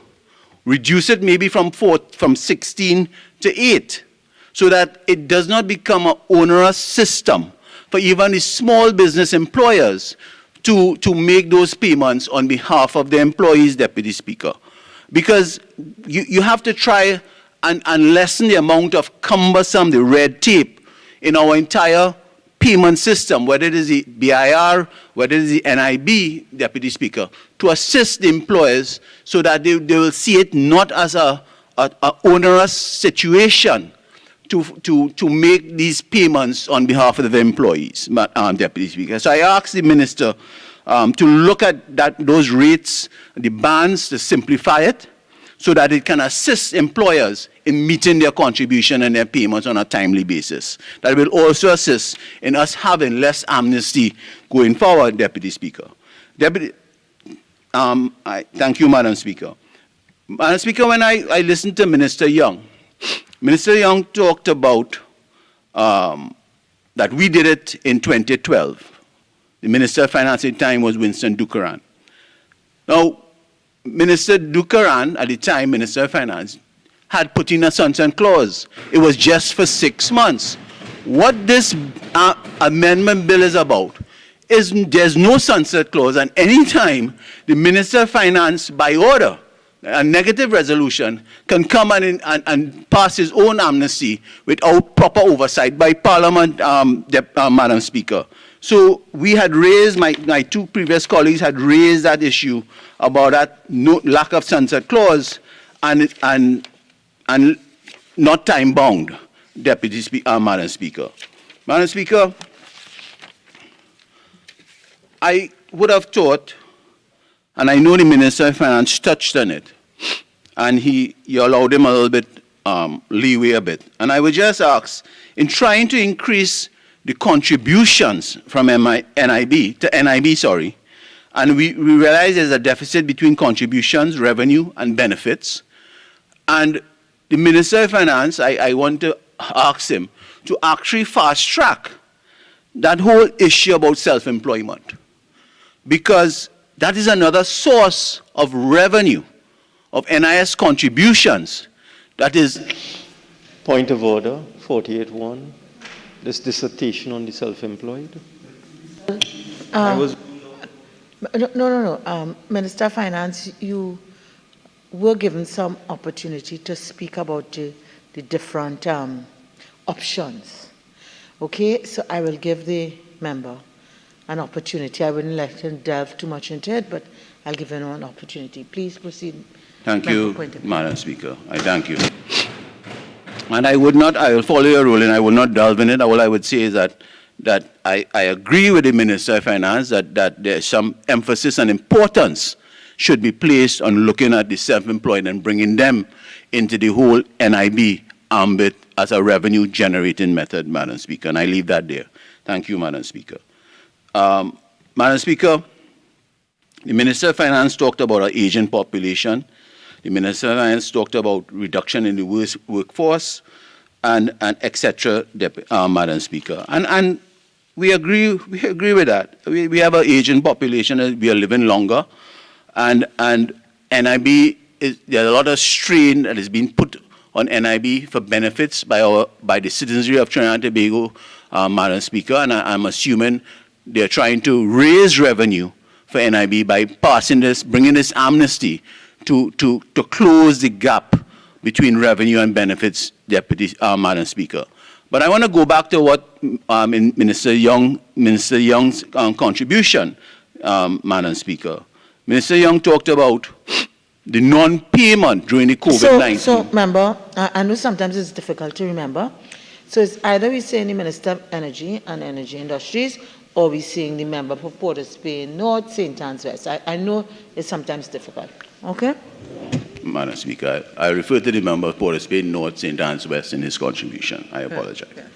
And when the member was contributing, Madam Speaker, the member talked about the employers who did not pay the contributions on behalf of the employees during the pandemic period. And this is one of the reasons why the amnesty is in place here today. I want to ask the member for Port of Spain North, St. Anne's West, what about the employee who during the pandemic period, who would have paid their contribution from their wages taken out by the employer, who did not pay that contribution for whatever reason during this pandemic, and that employee, let us say it's a female employee, Madam Speaker, became pregnant and had to apply to NIS for the maternity benefits. And when they would have checked the maternity, the NIS contributions by that individual during the period, and the employer would not have paid, if that is so, those contributions, what would have happened to that employee, Madam Speaker? And that is the concern that the opposition has with this amnesty, is about the employees who would have paid their contribution, and the employer would not have contributed to the NIS system on behalf of them, Madam Speaker. And that is what we are saying, that we have a grave concern, and we consider it to be fraud by the employers, Madam Speaker. So, Madam Speaker, I ask the Minister of Finance in assisting us in his wind-up. I would not be long, Madam Speaker, anymore. I just wanted to raise those points about the contribution, the NIS bans, if they could be simplified or look at it, so that they will make it much easier for employers. We do not agree with this, open-ended approach of this amendment, Madam Speaker, where there's no sunset clause. We are asking for a sunset clause on this critical matter. I do not feel it's just an administrative procedure, as the member for Port of Spain North, St. Anne's West had said in his debate, Madam Speaker. And with those few words, I thank you. San Fernando West. Madam Speaker, it is painful to listen to contributions coming from the opposition at times. I had intended to be as charitable as I could today, but there's now been 3 speakers on the opposite bench who have been saying repeatedly, we, the UNC, are so concerned about that person in the circumstances they described, who is an employee, whose employer did not pay contributions, and the opposition is so concerned that this person would have been denied benefits, and that there's a huge lacuna in the law, and that the government has somehow not got it right. Madam Speaker, it is a dereliction of duty for the honorable members opposite to be given a piece of technology called an iPad by the Parliament, where the electronic laws of the Republic of Trinidad and Tobago are published on the Ministry of the Attorney General and Legal Affairs website, where if you simply navigate to the website and go under National Insurance and bother to go to Section 50 of the Parent Act, their own questions would have been answered. And Madam Speaker, let me for the record start off at that point, because I have many more points to raise on that ground as to how intellectually absent the contributions opposite are. Because here's the big straw man put up. You can't get your benefit because the employer didn't pay. Madam Speaker, let me refer to Section 50 of the Parent Act. And I read for the record with your permission. Where in the determination of any claim for benefit, it is found that such benefit is lost by reason only that an employer has failed or neglected to pay any contribution in respect of an insured person or to comply with any requirement relating to the payment or collection of contributions, then, where the claim is by the insured person or a survivor of the insured person, the board shall pay to such insured person or survivor, as the case may be, a sum equal in amount to the benefit so lost, and thereupon such sum shall become due to the board by the employer and shall be recoverable in accordance with Section 66. For heaven's sake, Madam Speaker, 3 speakers opposite, the member for Couva South, the member for Pointe-a-Pierre, and the member for Oropouche West, all made the same point, all with aplomb, not even bothering to read the parent law which we are amending today. Why, Madam Speaker? Because we are also amending the penalties. We are also amending the fact, touching and concerning summary jurisdiction, as we amend Section 63 and 64 by this bill. But, Madam Speaker, Section 66 sets up a civil recovery from the employer. So, Madam Speaker, the big, huge, massive, we are caring of the people point raised by all 3 speakers for the opposition falls flat on its face because the law already provides for that. Now, Madam Speaker, let me say immediately that I too associate myself entirely with the legitimate aim of this legislation. This bill before us, as Minister Young squarely put onto the record, as the member for St. Anne's North, for Port of Spain North, St. Anne's West put onto the record, this bill has a legitimate aim. The Honourable Attorney General took his time, and I commend him publicly for doing so, to put on record the fact that this law is entirely constitutional. The Honourable Minister of Finance did so as well. So, Madam Speaker, the benefits put forward by this bill, Madam Speaker, proposes an amendment of few clauses. The first one, Madam Speaker, is to amend Section 38 of the Parent Act. 39B, forgive me, of the Parent Act. Then to repeal and replace Section 39C. And in doing those amendments in clauses 3 and 4, the opposition has come here to say a number of things. They say, number 1, there is no sunset clause in the provisions of 39C or 39B. 3 speakers have said that repeatedly. They say that this is different in precedent from the 2012 amendments piloted on February 8th and February 14th in the House and Senate respectively in the Finance Act, in the Finance Bill by the Honourable Member, then Minister of Finance Winston Dukaran. They say, Madam Speaker, that there is no specific time frame in terms of a retrospectivity for this law to apply. They allege that this is political interference. 3 speakers have said, give us the names of those who are in default. They then went on to ask, what is the procedure for this? The member for Oropouche West was very clear, saying that this law is deficient because there's no procedure. It's absent information and infrastructure, he said, the honourable member. And then that honourable member, the member for Urupuch West, went on to complain about there being, in his view, no accounting to anyone with respect to this. So permit me to touch on those issues quite briefly, Madam Speaker. Madam Speaker, to understand the legitimate aim of this law, one needs to refer to Section 2 of the Parent Act. Section 2 is the interpretation section, preliminary. There one needs to look for what is a contribution, who is an employer. An employer means a person who employs at least one person.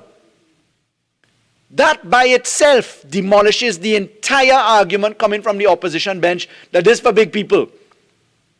An employer includes one person. If you go to the NIB report, the annual report on its website, if you go to the actuarial statements, the last one being the 10th statement in 2016, and you look at all the previous actuarial statements, you will realize that what the Honourable Minister of Finance said is absolutely true. There is complication and need and urgency in respect of the issue of national insurance. It's now 51 years old. It was born in 1971. It became operational 50 years ago in 1972. But if you look to the actuarial reviews, you will see that the vast amount of money that props up the system of national insurance benefits comes from investment income.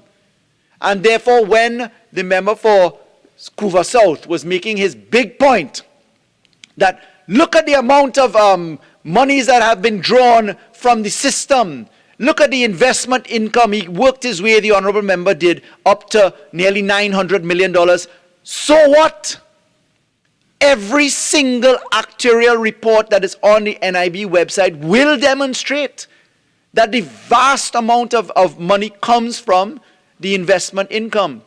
And, Madam Speaker, it will demonstrate exactly what the Minister of Finance said, that the problem is that the contribution income is just not enough.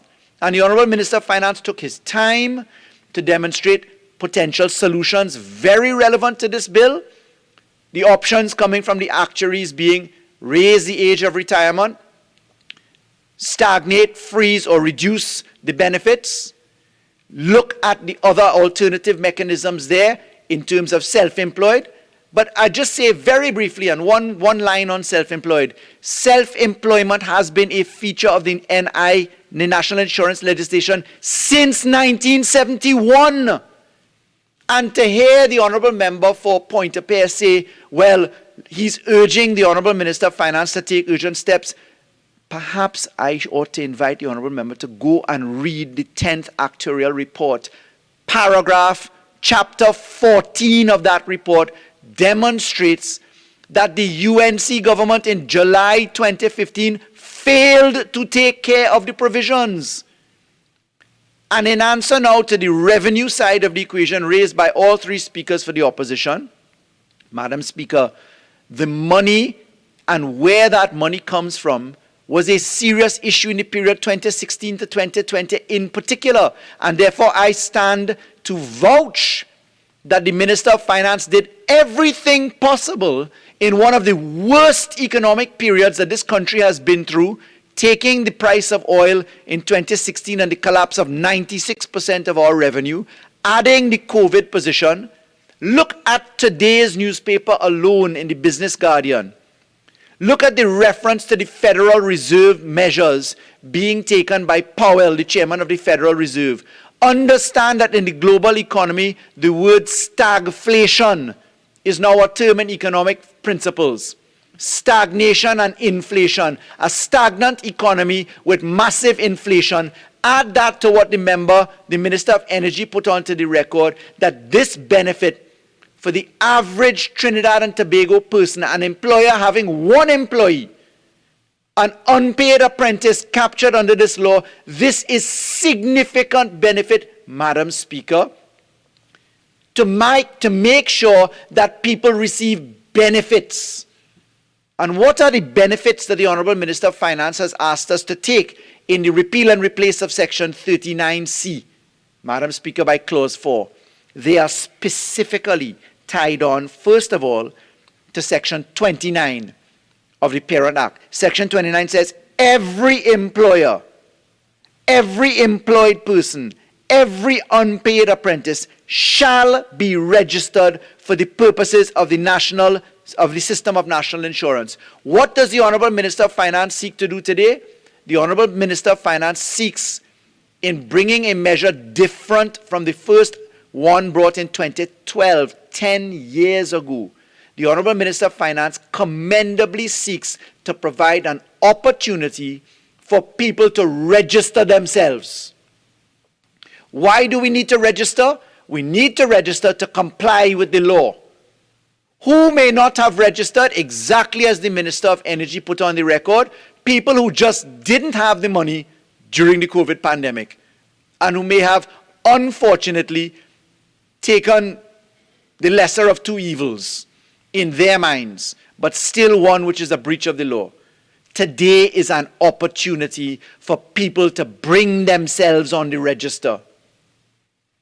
The member for Pointe-a-Pierre said the Minister of Finance brought a slew of amnesties.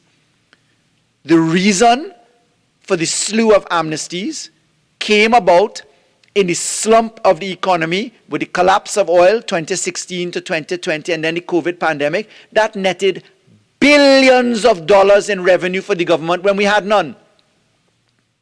More than that, the Honourable Minister of Finance was able to tell us today that it is as a result of comparisons with the Board of Inland Revenue that a 16% of the pack is missing, 14 or 16%. And it was that slew of amnesties that allowed the Minister of Finance to have the Board of Inland Revenue populate the register so that today we know that 4,000 people are not on the register. So instead of punishing people and locking them up, the Honourable Minister of Finance has taken a very bold and commendable step for the benefit of people going through difficult times to say, listen, all 4,000 of you have an opportunity to come forward and register yourselves for the purpose of the benefit of the people of Trinidad and Tobago. And the benefits, again, are set out in the law because it is in Section 42 of the Parent Act, Section 46 of the Parent Act, that the benefits are set out in black and white, Madam Speaker. And the benefits are not insignificant benefits. There are 28 benefits that people in Trinidad and Tobago enjoy in numerous category headings. And I salute and compliment and commend the Minister of Finance for having the heart to ensure that people get an advantage, which is a benefit. This fits in answering the ridiculous submission coming from the member for Oropouche West that the government has done nothing to improve the fate of the NIS system. When the honourable member shamelessly belongs to a political party in opposition that refused to support Revenue Authority, Tax Information Exchange Agreements, FATCA package, FATF package, Global Forum packages. They say it on one side of the mouth, do something about it, and on the other side of the mouth, they actively pursue an agenda to oppose it, which is where I compliment the Honourable Attorney General in his submissions in pointing out the relevance of the Privy Council Suraj decision. Madam Speaker, that case supports the locus classicus of Surat. That case single-handedly demonstrates that the minority decision in Barry Francis is wrong and that you can pass simple majority basis laws without a supermajority, as they call it, a special majority, for the peace, order, and good governance of people under Section 53 of the Constitution. And Madam Speaker, let me say now, lest people don't know, it was the very Attorney General Reginald T.A. Armour, SC, that I retained as counsel for the government in the High Court and Court of Appeal, and who won those victories for the people of Trinidad and Tobago, and I pay homage and compliment to his ability, Madam Speaker. So, Madam Speaker, let's not get confused about merit and ability here today. Madam Speaker, let's deal with the point about sunset clause. Madam Speaker, do they just make it up? The allegation is that the 2016 law had a sunset clause. You can find, the 2012 law had a sunset clause.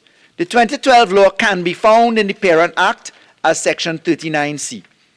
Section 39C is specifically contributions due for periods on or before 5th September 2011 in respect of employees who were determined to be employed, respective employers, on or before 10th October 2012. 39C1, in respect of contributions outstanding as at 16th September 2011 by employers under this Act, contributions are paid during the period 10th October 2011 to 30th June 2012. And then they go on to effectively say that this is for a 8-month period. The sunset ends 30th June 2012. That's what they mean by sunset clause. Madam Speaker, let's look at clause 4 of the bill. Clause 4 of the bill says this: notwithstanding any written law to the contrary, there is a waiver of all penalties and interest due and payable under Section 39B in respect of any contributions outstanding as at 30th June 2022. That's at the end of this month. By an employer under this Act where the contribution is paid during the period 1st July 2022 to 31st December 2022. What on earth do the honourable members mean by there is no sunset clause when, if you read page 2 of the bill, clause 4, new section 39C1, last 3 words of the first paragraph, 31st December 2022, which is months ahead of us now, what on earth do they mean by there is no sunset clause? Is it just a dereliction of duty? Is it illiteracy? Is it lack of comprehension? What is it that could possess 3 honourable members opposite to say there is no sunset clause? Madam Speaker, it just befuddles the mind, if I say it politely. Let's assume that what they probably meant to say is the fact that the minister may by order extend the date is somehow no sunset clause. Madam Speaker, 39B, which is amended by clause 3, specifically says the minister may by order provide for the waiver of penalties or interest due and payable under this section. Madam Speaker, that means you have to give a date. And if you're giving a date because there's certainty in the law, which is in accordance with the Statutes Act, which is in accordance with the principle of legislative drafting, that there must be certainty in the law, so interpreted by umpteen decisions, how on God's good earth could the honourable members opposite pretend that they don't understand that that is certainty and that there is therefore a date? Now, Madam Speaker, having drafted hundreds of laws, the government is well aware, as the Minister of Finance put on the record, that the use of subsidiary legislation, such as an order to extend a date for a penalty, is commonplace. Look at Section 516 of the Companies Act. Look at the Old Metal and Marine Stores Act. Look at the Licensing Act, Motor Vehicle and Road Authority Act. Look at the Cinematographic Act. Look at any number of provisions. There are at least 14 of them that we have come here under miscellaneous provisions legislation during the COVID period in particular to amend, all of which have this precedent. Madam Speaker, again, I reject out of hand the ridiculousness of the submissions coming from honourable members opposite. Madam Speaker, this thing about tell us who and what is the benefit, the Honourable Minister of Energy touched upon it, but permit me to go in a slightly different direction in answering this. Madam Speaker, Section 36 of the parent law 32 of the parent law says that 32A, capital A, it is on the marginal note, furnishing of data. Act number 9 of 1999. You know who was in power in 1999, Madam Speaker? The UNC. They amended the law in 1999 to insert Section 32A. You know what 32A(3) says? Any person who acts in contravention of this section shall be liable on summary conviction to a fine of $10,000 and imprisonment for 1 year. And you know what 2 says? Every director, officer, or other employee of the board whose services are utilized by the board shall not communicate to any person not legally entitled thereto any information relating to the affairs of any person having any dealing with the board or relating to the affairs of the board, or any information furnished by an employer to the board under any regulation made under this act. You know what that means, Madam Speaker? You can't tell people the equivalent of taxpayers' information. National insurance information is confidential. Do they expect the Honorable Minister of Finance to arrive here like Jawala Rambaran and just reveal taxpayer information? Madam Speaker, there was a hue and a cry and a legitimate concern about the breach of the law, Madam Speaker. And the Minister of Finance is constrained by the provisions of Section 32A of the parent law from disclosing the information. But Madam Speaker, let me address it in a finer point of law. The Honorable Minister of Finance would be prohibited, as any legislator would be, from passing law that was brought for the benefit of individuals so named. That is referred to as the principle of ad hominem in relation to legislation. You cannot make legislation to target individuals. The Honorable Attorney General was correct. This law, being one of general purpose and not ad hominem legislation, one which has a legitimate aim, is rationally connected to the remedy that we seek to give, which is to benefit people in difficult circumstances, to improve the collections at the National Insurance Board so that we have more money to pay the benefits due under Section 46, all 28 of the benefits. There's a rational aim. This law is proportionate. And there can be no tolerance. Because, Madam Speaker, honorable members opposite forget that Section 70 of the parent law requires an actuarial report, and auditing is also a feature, and accounting on an annual basis with strict timelines is a feature. So, Madam Speaker, all that I would say to the honorable members opposite is, do not confuse UNC practice with PNM practice. It just does not apply. And the Minister of Energy said it quite quickly. This is not a Section 34, Madam Speaker. Madam Speaker, just a few simple points again to make. When we look, so I've dealt with the so-called sunset clause. I've dealt with the so-called issue of ad hominem attack. I've dealt with the parity. Madam Speaker, just a finer point on the parity. In 2012, you will note that if you look to Section 39C of the law as it's in the parent law, that's the one we're repealing and replacing by Clause 4.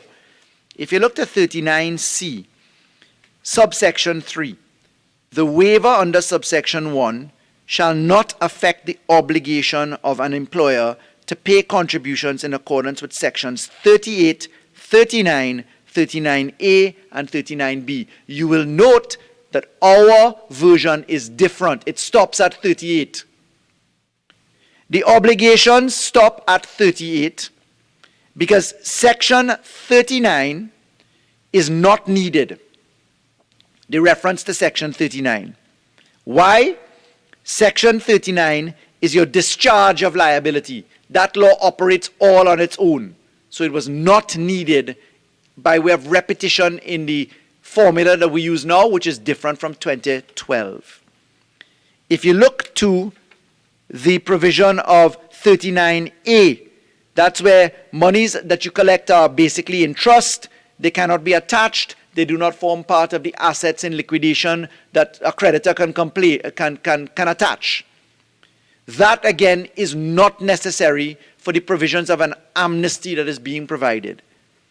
But if you look at 39B, which is the 15th day penalty clause that kicks in, where you have 25% if you're over 15 days in arrears, 100% if you're over 5 years in arrears, and so on, you will realize that that is taken care of by Clause 3, because it is at Clause 3 that we say Section 39B of the Act is amended, and that the minister may, by order, extend that, which is perfectly permitted tool in subsidiary legislation, recently upheld just this week on Monday by the Privy Council in the Dominic Suraj matter. Now, for the record, the honourable members opposite said that that matter did not uphold the manner in which the government upheld the COVID pandemic management. That is completely wrong. The fundamental attack in that law was that we could not use regulations or subsidiary legislation to manage the pandemic. Apply it to this bill. The opposition is saying you can't use an order to manage the benefit that is given. They are completely wrong, because the Privy Council has said in the Dominic Suraj case that that is exactly what you can do. And you look to paragraph 70, paragraph 71 of the judgment, they say that in a democratic state such as Trinidad and Tobago, with our constitution and with the primacy of law in mind, this is exactly how you manage a situation. Be it COVID, where the opposition said you have to use 3/5 majority law and come to Parliament to pass it. No, you are completely wrong. The Minister of Finance applying that case to this bill has the lawful capacity to utilize an order to extend the benefit provided in any waiver issued under Section 39B of the parent law as we amend it in Clause 3, and also has the ability to extend in subparagraph 4 of the new 39C, included by Clause 4, a further waiver. And therefore, Madam Speaker, this law is completely within constitutional provisions, completely legitimate in its aim. Madam Speaker, the member for Oropouche West asked why 12 months? Why go to 3 years? And the honourable member is looking at Clause 6 in looking at the extension of time. Madam Speaker, I want to refer the honourable member to the 5 minutes. You have 1 more minute. Okay, yes. I'll refer simply to the Summary Offences Act and to the Summary Courts Act, where the statutory period of limitation is set in law unless it is prescribed otherwise, and remind that Section 66 of this parent law provides that the civil liability goes, and therefore 3 years and 12 months takes you to 4 years, which is in parity with the civil remedy of 4 years. Madam Speaker, I thank the Honourable Minister of Finance for this excellent law, and I reject all of the submissions coming from the opposition. Thank you.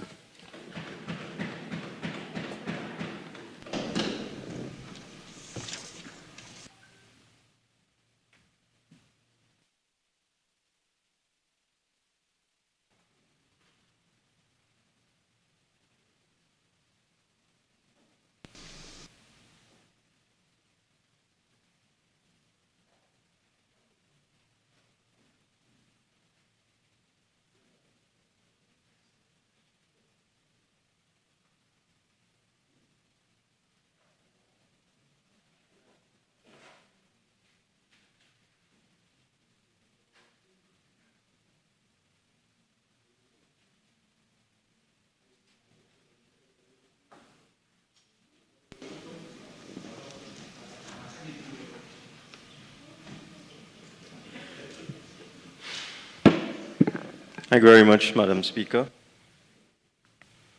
I have listened carefully to what members opposite had to say, very little of which was relevant.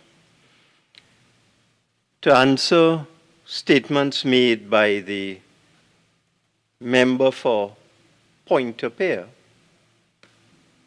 it is the thousands, hundreds of thousands of persons, little people, who are in the NIS system that have asked for this. They are the ones who are most delinquent because of difficulties with their businesses in terms of facing penalties and interest.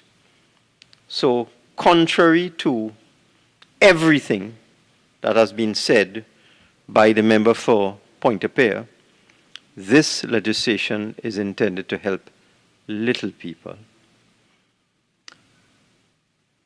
The member for Oropouche West was the lead speaker on that side. There is nothing that the member for Oropouche West said that was correct. For example, the member said that the Minister of Finance was aware of the issues regarding the number of employers registered with the Inland Revenue Division and the number of employers registered with the National Insurance Board since 2017, and yet did nothing since 2017. That's absolute nonsense. What I referred to, Madam Speaker, was a report by an entity called CARTAC that did an assessment, the abbreviation of which is TADAT, Tax Administration Diagnostic Assessment Tool.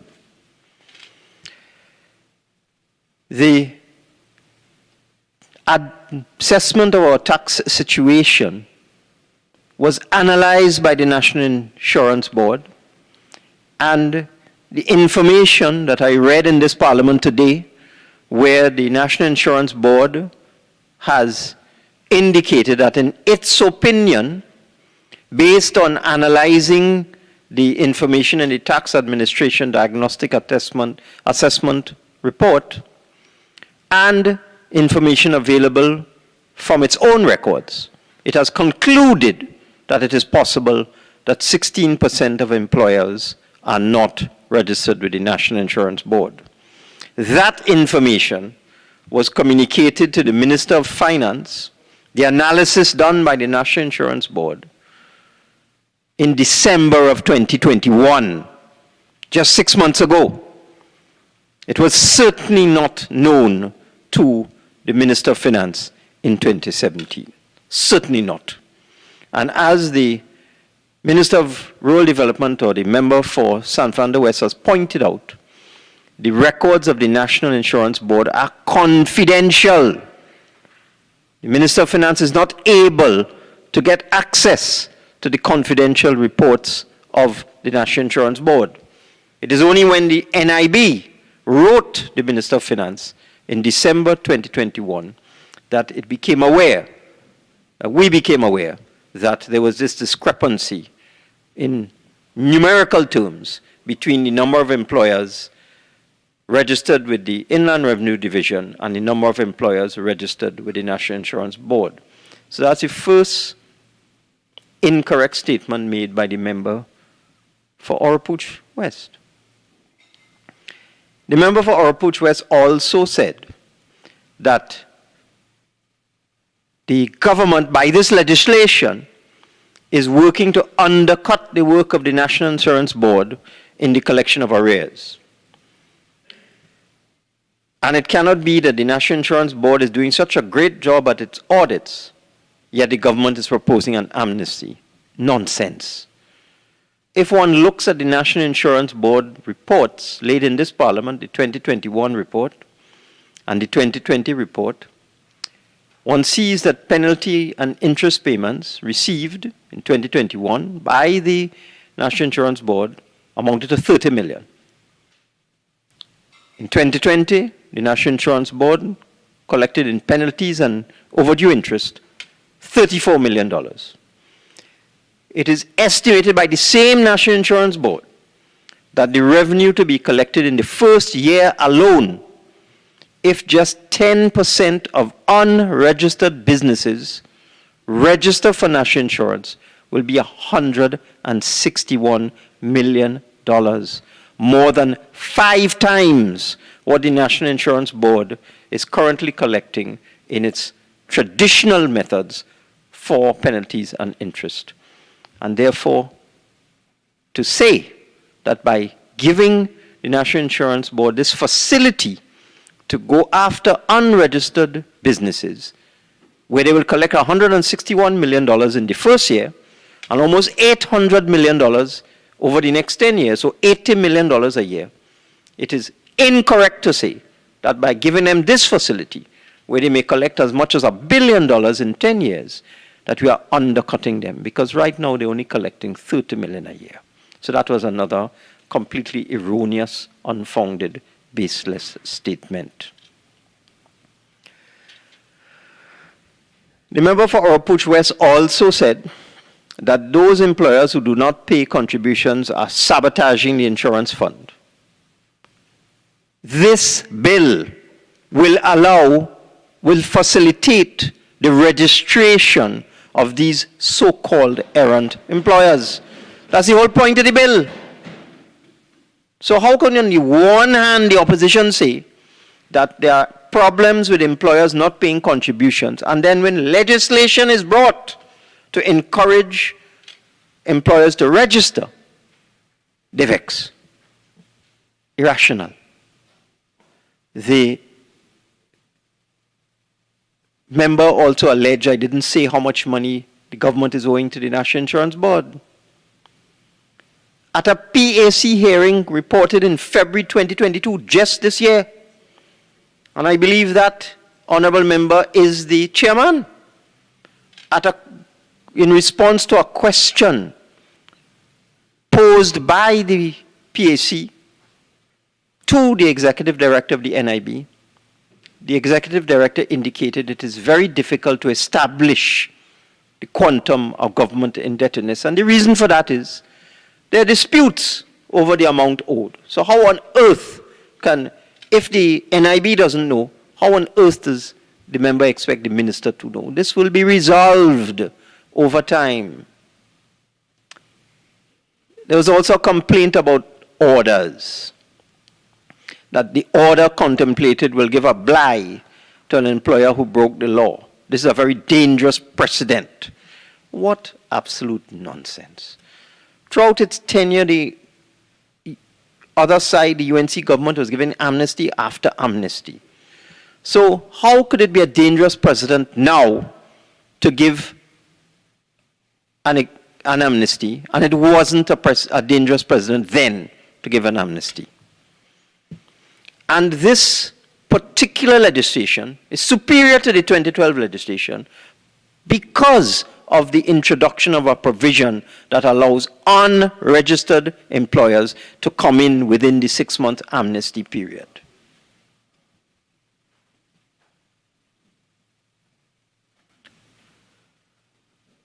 Clause 3 apparently will allow political interference. What nonsense.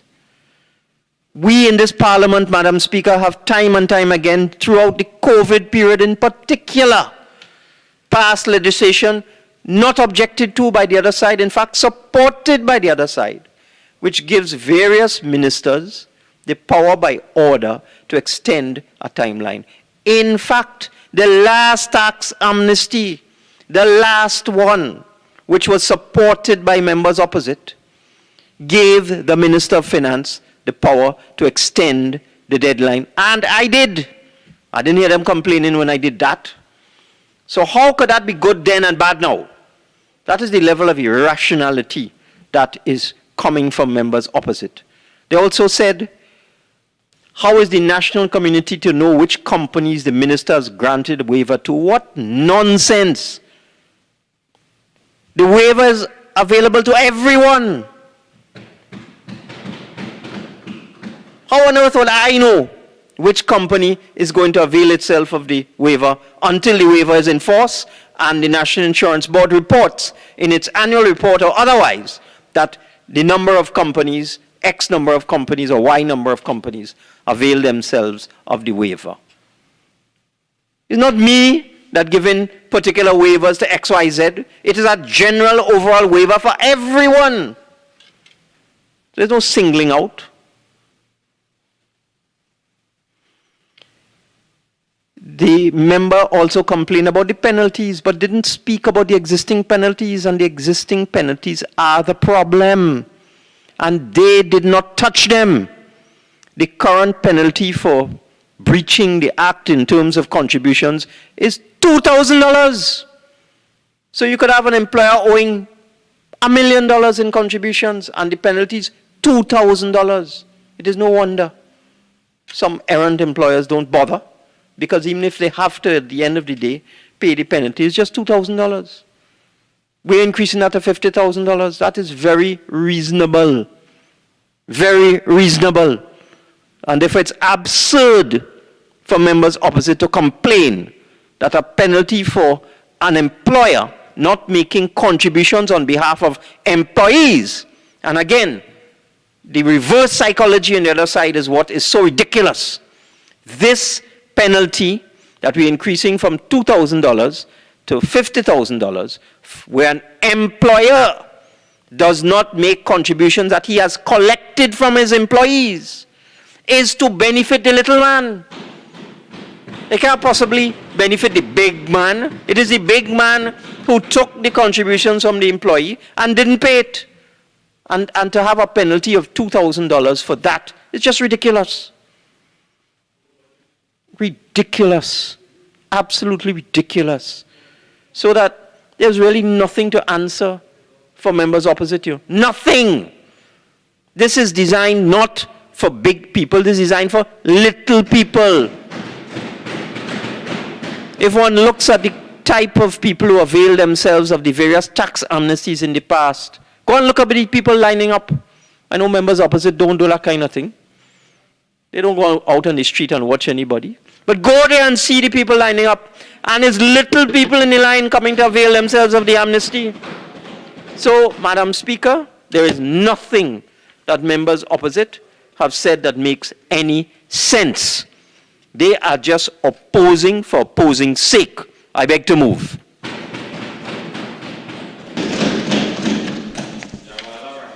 Honourable members, the question is that a bill entitled An Act to Amend the National Insurance Act, Chapter 3201, to provide for the waiver of penalties and interest.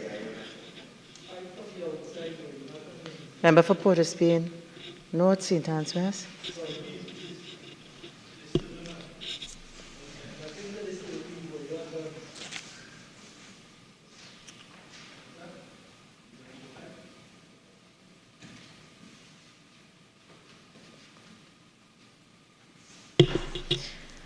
Honourable members, the question is that a bill entitled An Act to Amend the National Insurance Act, Chapter 3201, to provide for the waiver of penalties and interest, to increase the penalty for the provision of false information, to increase the statutory limitation for the commencement of summary proceedings and other related matters, be now read a second time. Those in favour say aye. Aye. Those against say no. I think the ayes have it. An Act to amend the National Insurance Act, Chapter 3201, to provide for the waiver of penalties and interest, to increase the penalty for the provisions of false information, to increase the statutory limitations for the commencement of summary proceedings and other related matters. Minister of Finance. Madam Speaker, in accordance with Standing Order 68-1, I beg to move that the National Insurance Amendment Bill 2022 be committed to the Committee of the Whole to be considered clause by clause. Honourable members, the question is that the National Insurance Amendment Bill 2022 be committed to the Committee of the Whole to be considered clause by clause. All in favour say aye. Aye. Any against? I think the ayes have it. This House will now go into the Committee of the Whole to consider the bill clause by clause. This bill has 6 clauses. Honourable members, you're reminded if there are any amendments being proposed that those have to be in writing and should be circulated before the committee meeting commences.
The question is that clauses 1 to 6 stand part of the bill. The question is that clauses 1 to 6 now stand part of the bill. Those in favor say aye. Aye. Those against say no. I think the ayes have it. Clauses 1 to 6 now stand part of the bill. Honourable members, the question is that the bill be now reported to the House. Those in favor say aye. Aye. Those against say no. I think the ayes have it. This committee meeting is now adjourned. The House will resume.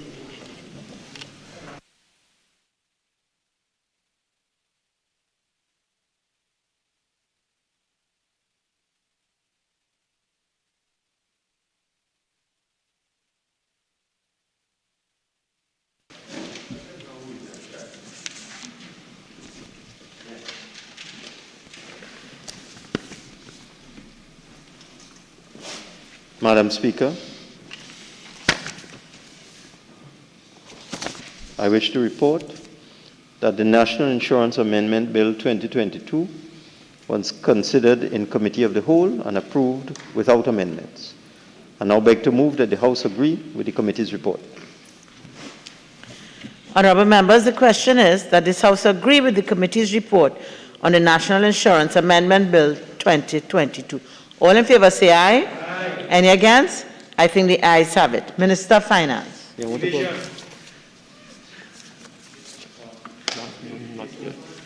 have people here? I didn't hear any dissenting voice. Okay, so Minister of Finance. There were no no's. But you could still call it. Minister.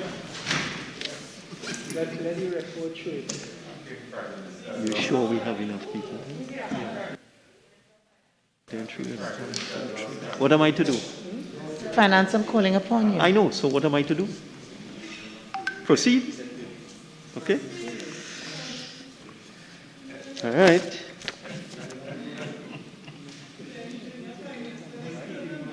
Madam Speaker, really, these children over here. All right, okay.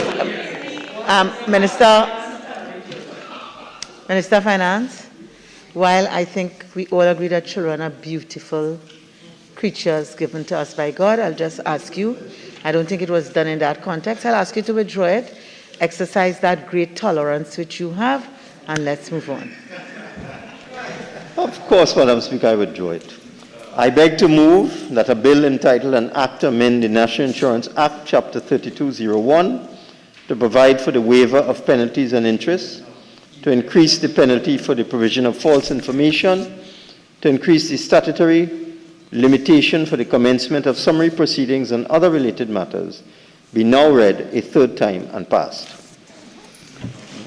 Honourable members, the question is a bill entitled An Act to Amend the National Insurance Act, Chapter 3201, to provide for the waiver of penalties and interest, to increase the penalty for the provision of false information, to increase the statutory limitation for the commencement of summary proceedings and other related matters, be now read a third time and passed. All in favour say aye. Aye. Any against? I think the ayes have it.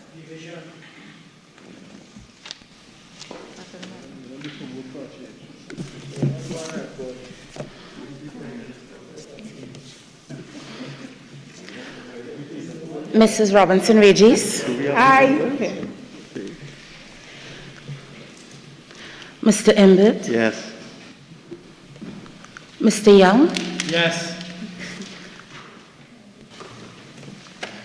Mr. Indarsingh. Yes. Mr. Al-Rawi. Aye. Ms. Beckles. Yes. Mrs. Webster Roy. Aye. Ms. Cujo. Aye. Dr. Gatsby Dolly. Aye. Mr. Gonzalez. Yes. Mr. McClatchy. Yes. Mr. Ford. Aye. Mr. Cummings. There you go. Mr. Dana Brager. Aye. Mr. Leons. Yes. Mr. Manning. Aye. Mrs. Morris Julian. Aye. Mr. Monroe. Aye. Mr. Lee. Abstain. Mr. Charles. Abstain. Ms. Amin. I abstain. Mr. Indarsingh. Abstain. Mr. Padra. Abstain. Mr. Hussain. Abstain. Ms. Benjamin. Abstain. Mr. Ram. Abstain. Dr. Ragbir. Abstain. Ms. Mohit. Abstain. Mr. Tancoo. Abstain. Mr. Ratiram. Abstain.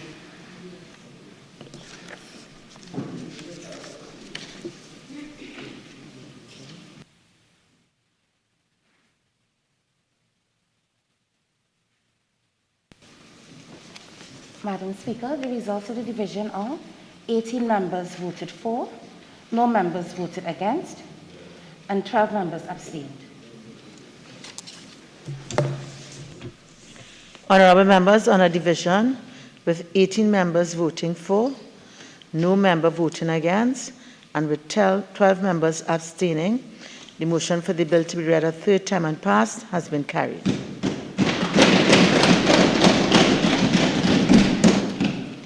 A bill entitled An Act to Amend the National Insurance Act, Chapter 3201, to provide for the waiver of penalties and interest, to increase the penalty for the provision of false information, to increase the statutory limitation for the commencement of summary proceedings and other related matters.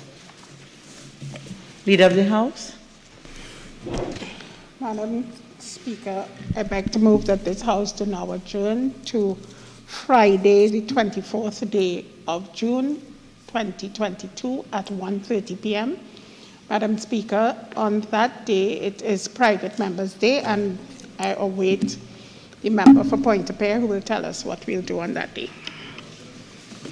Thank you. Thank you, Madam Speaker. The opposition will be doing motion number 3 on today's order paper, moved by the member for Naparima.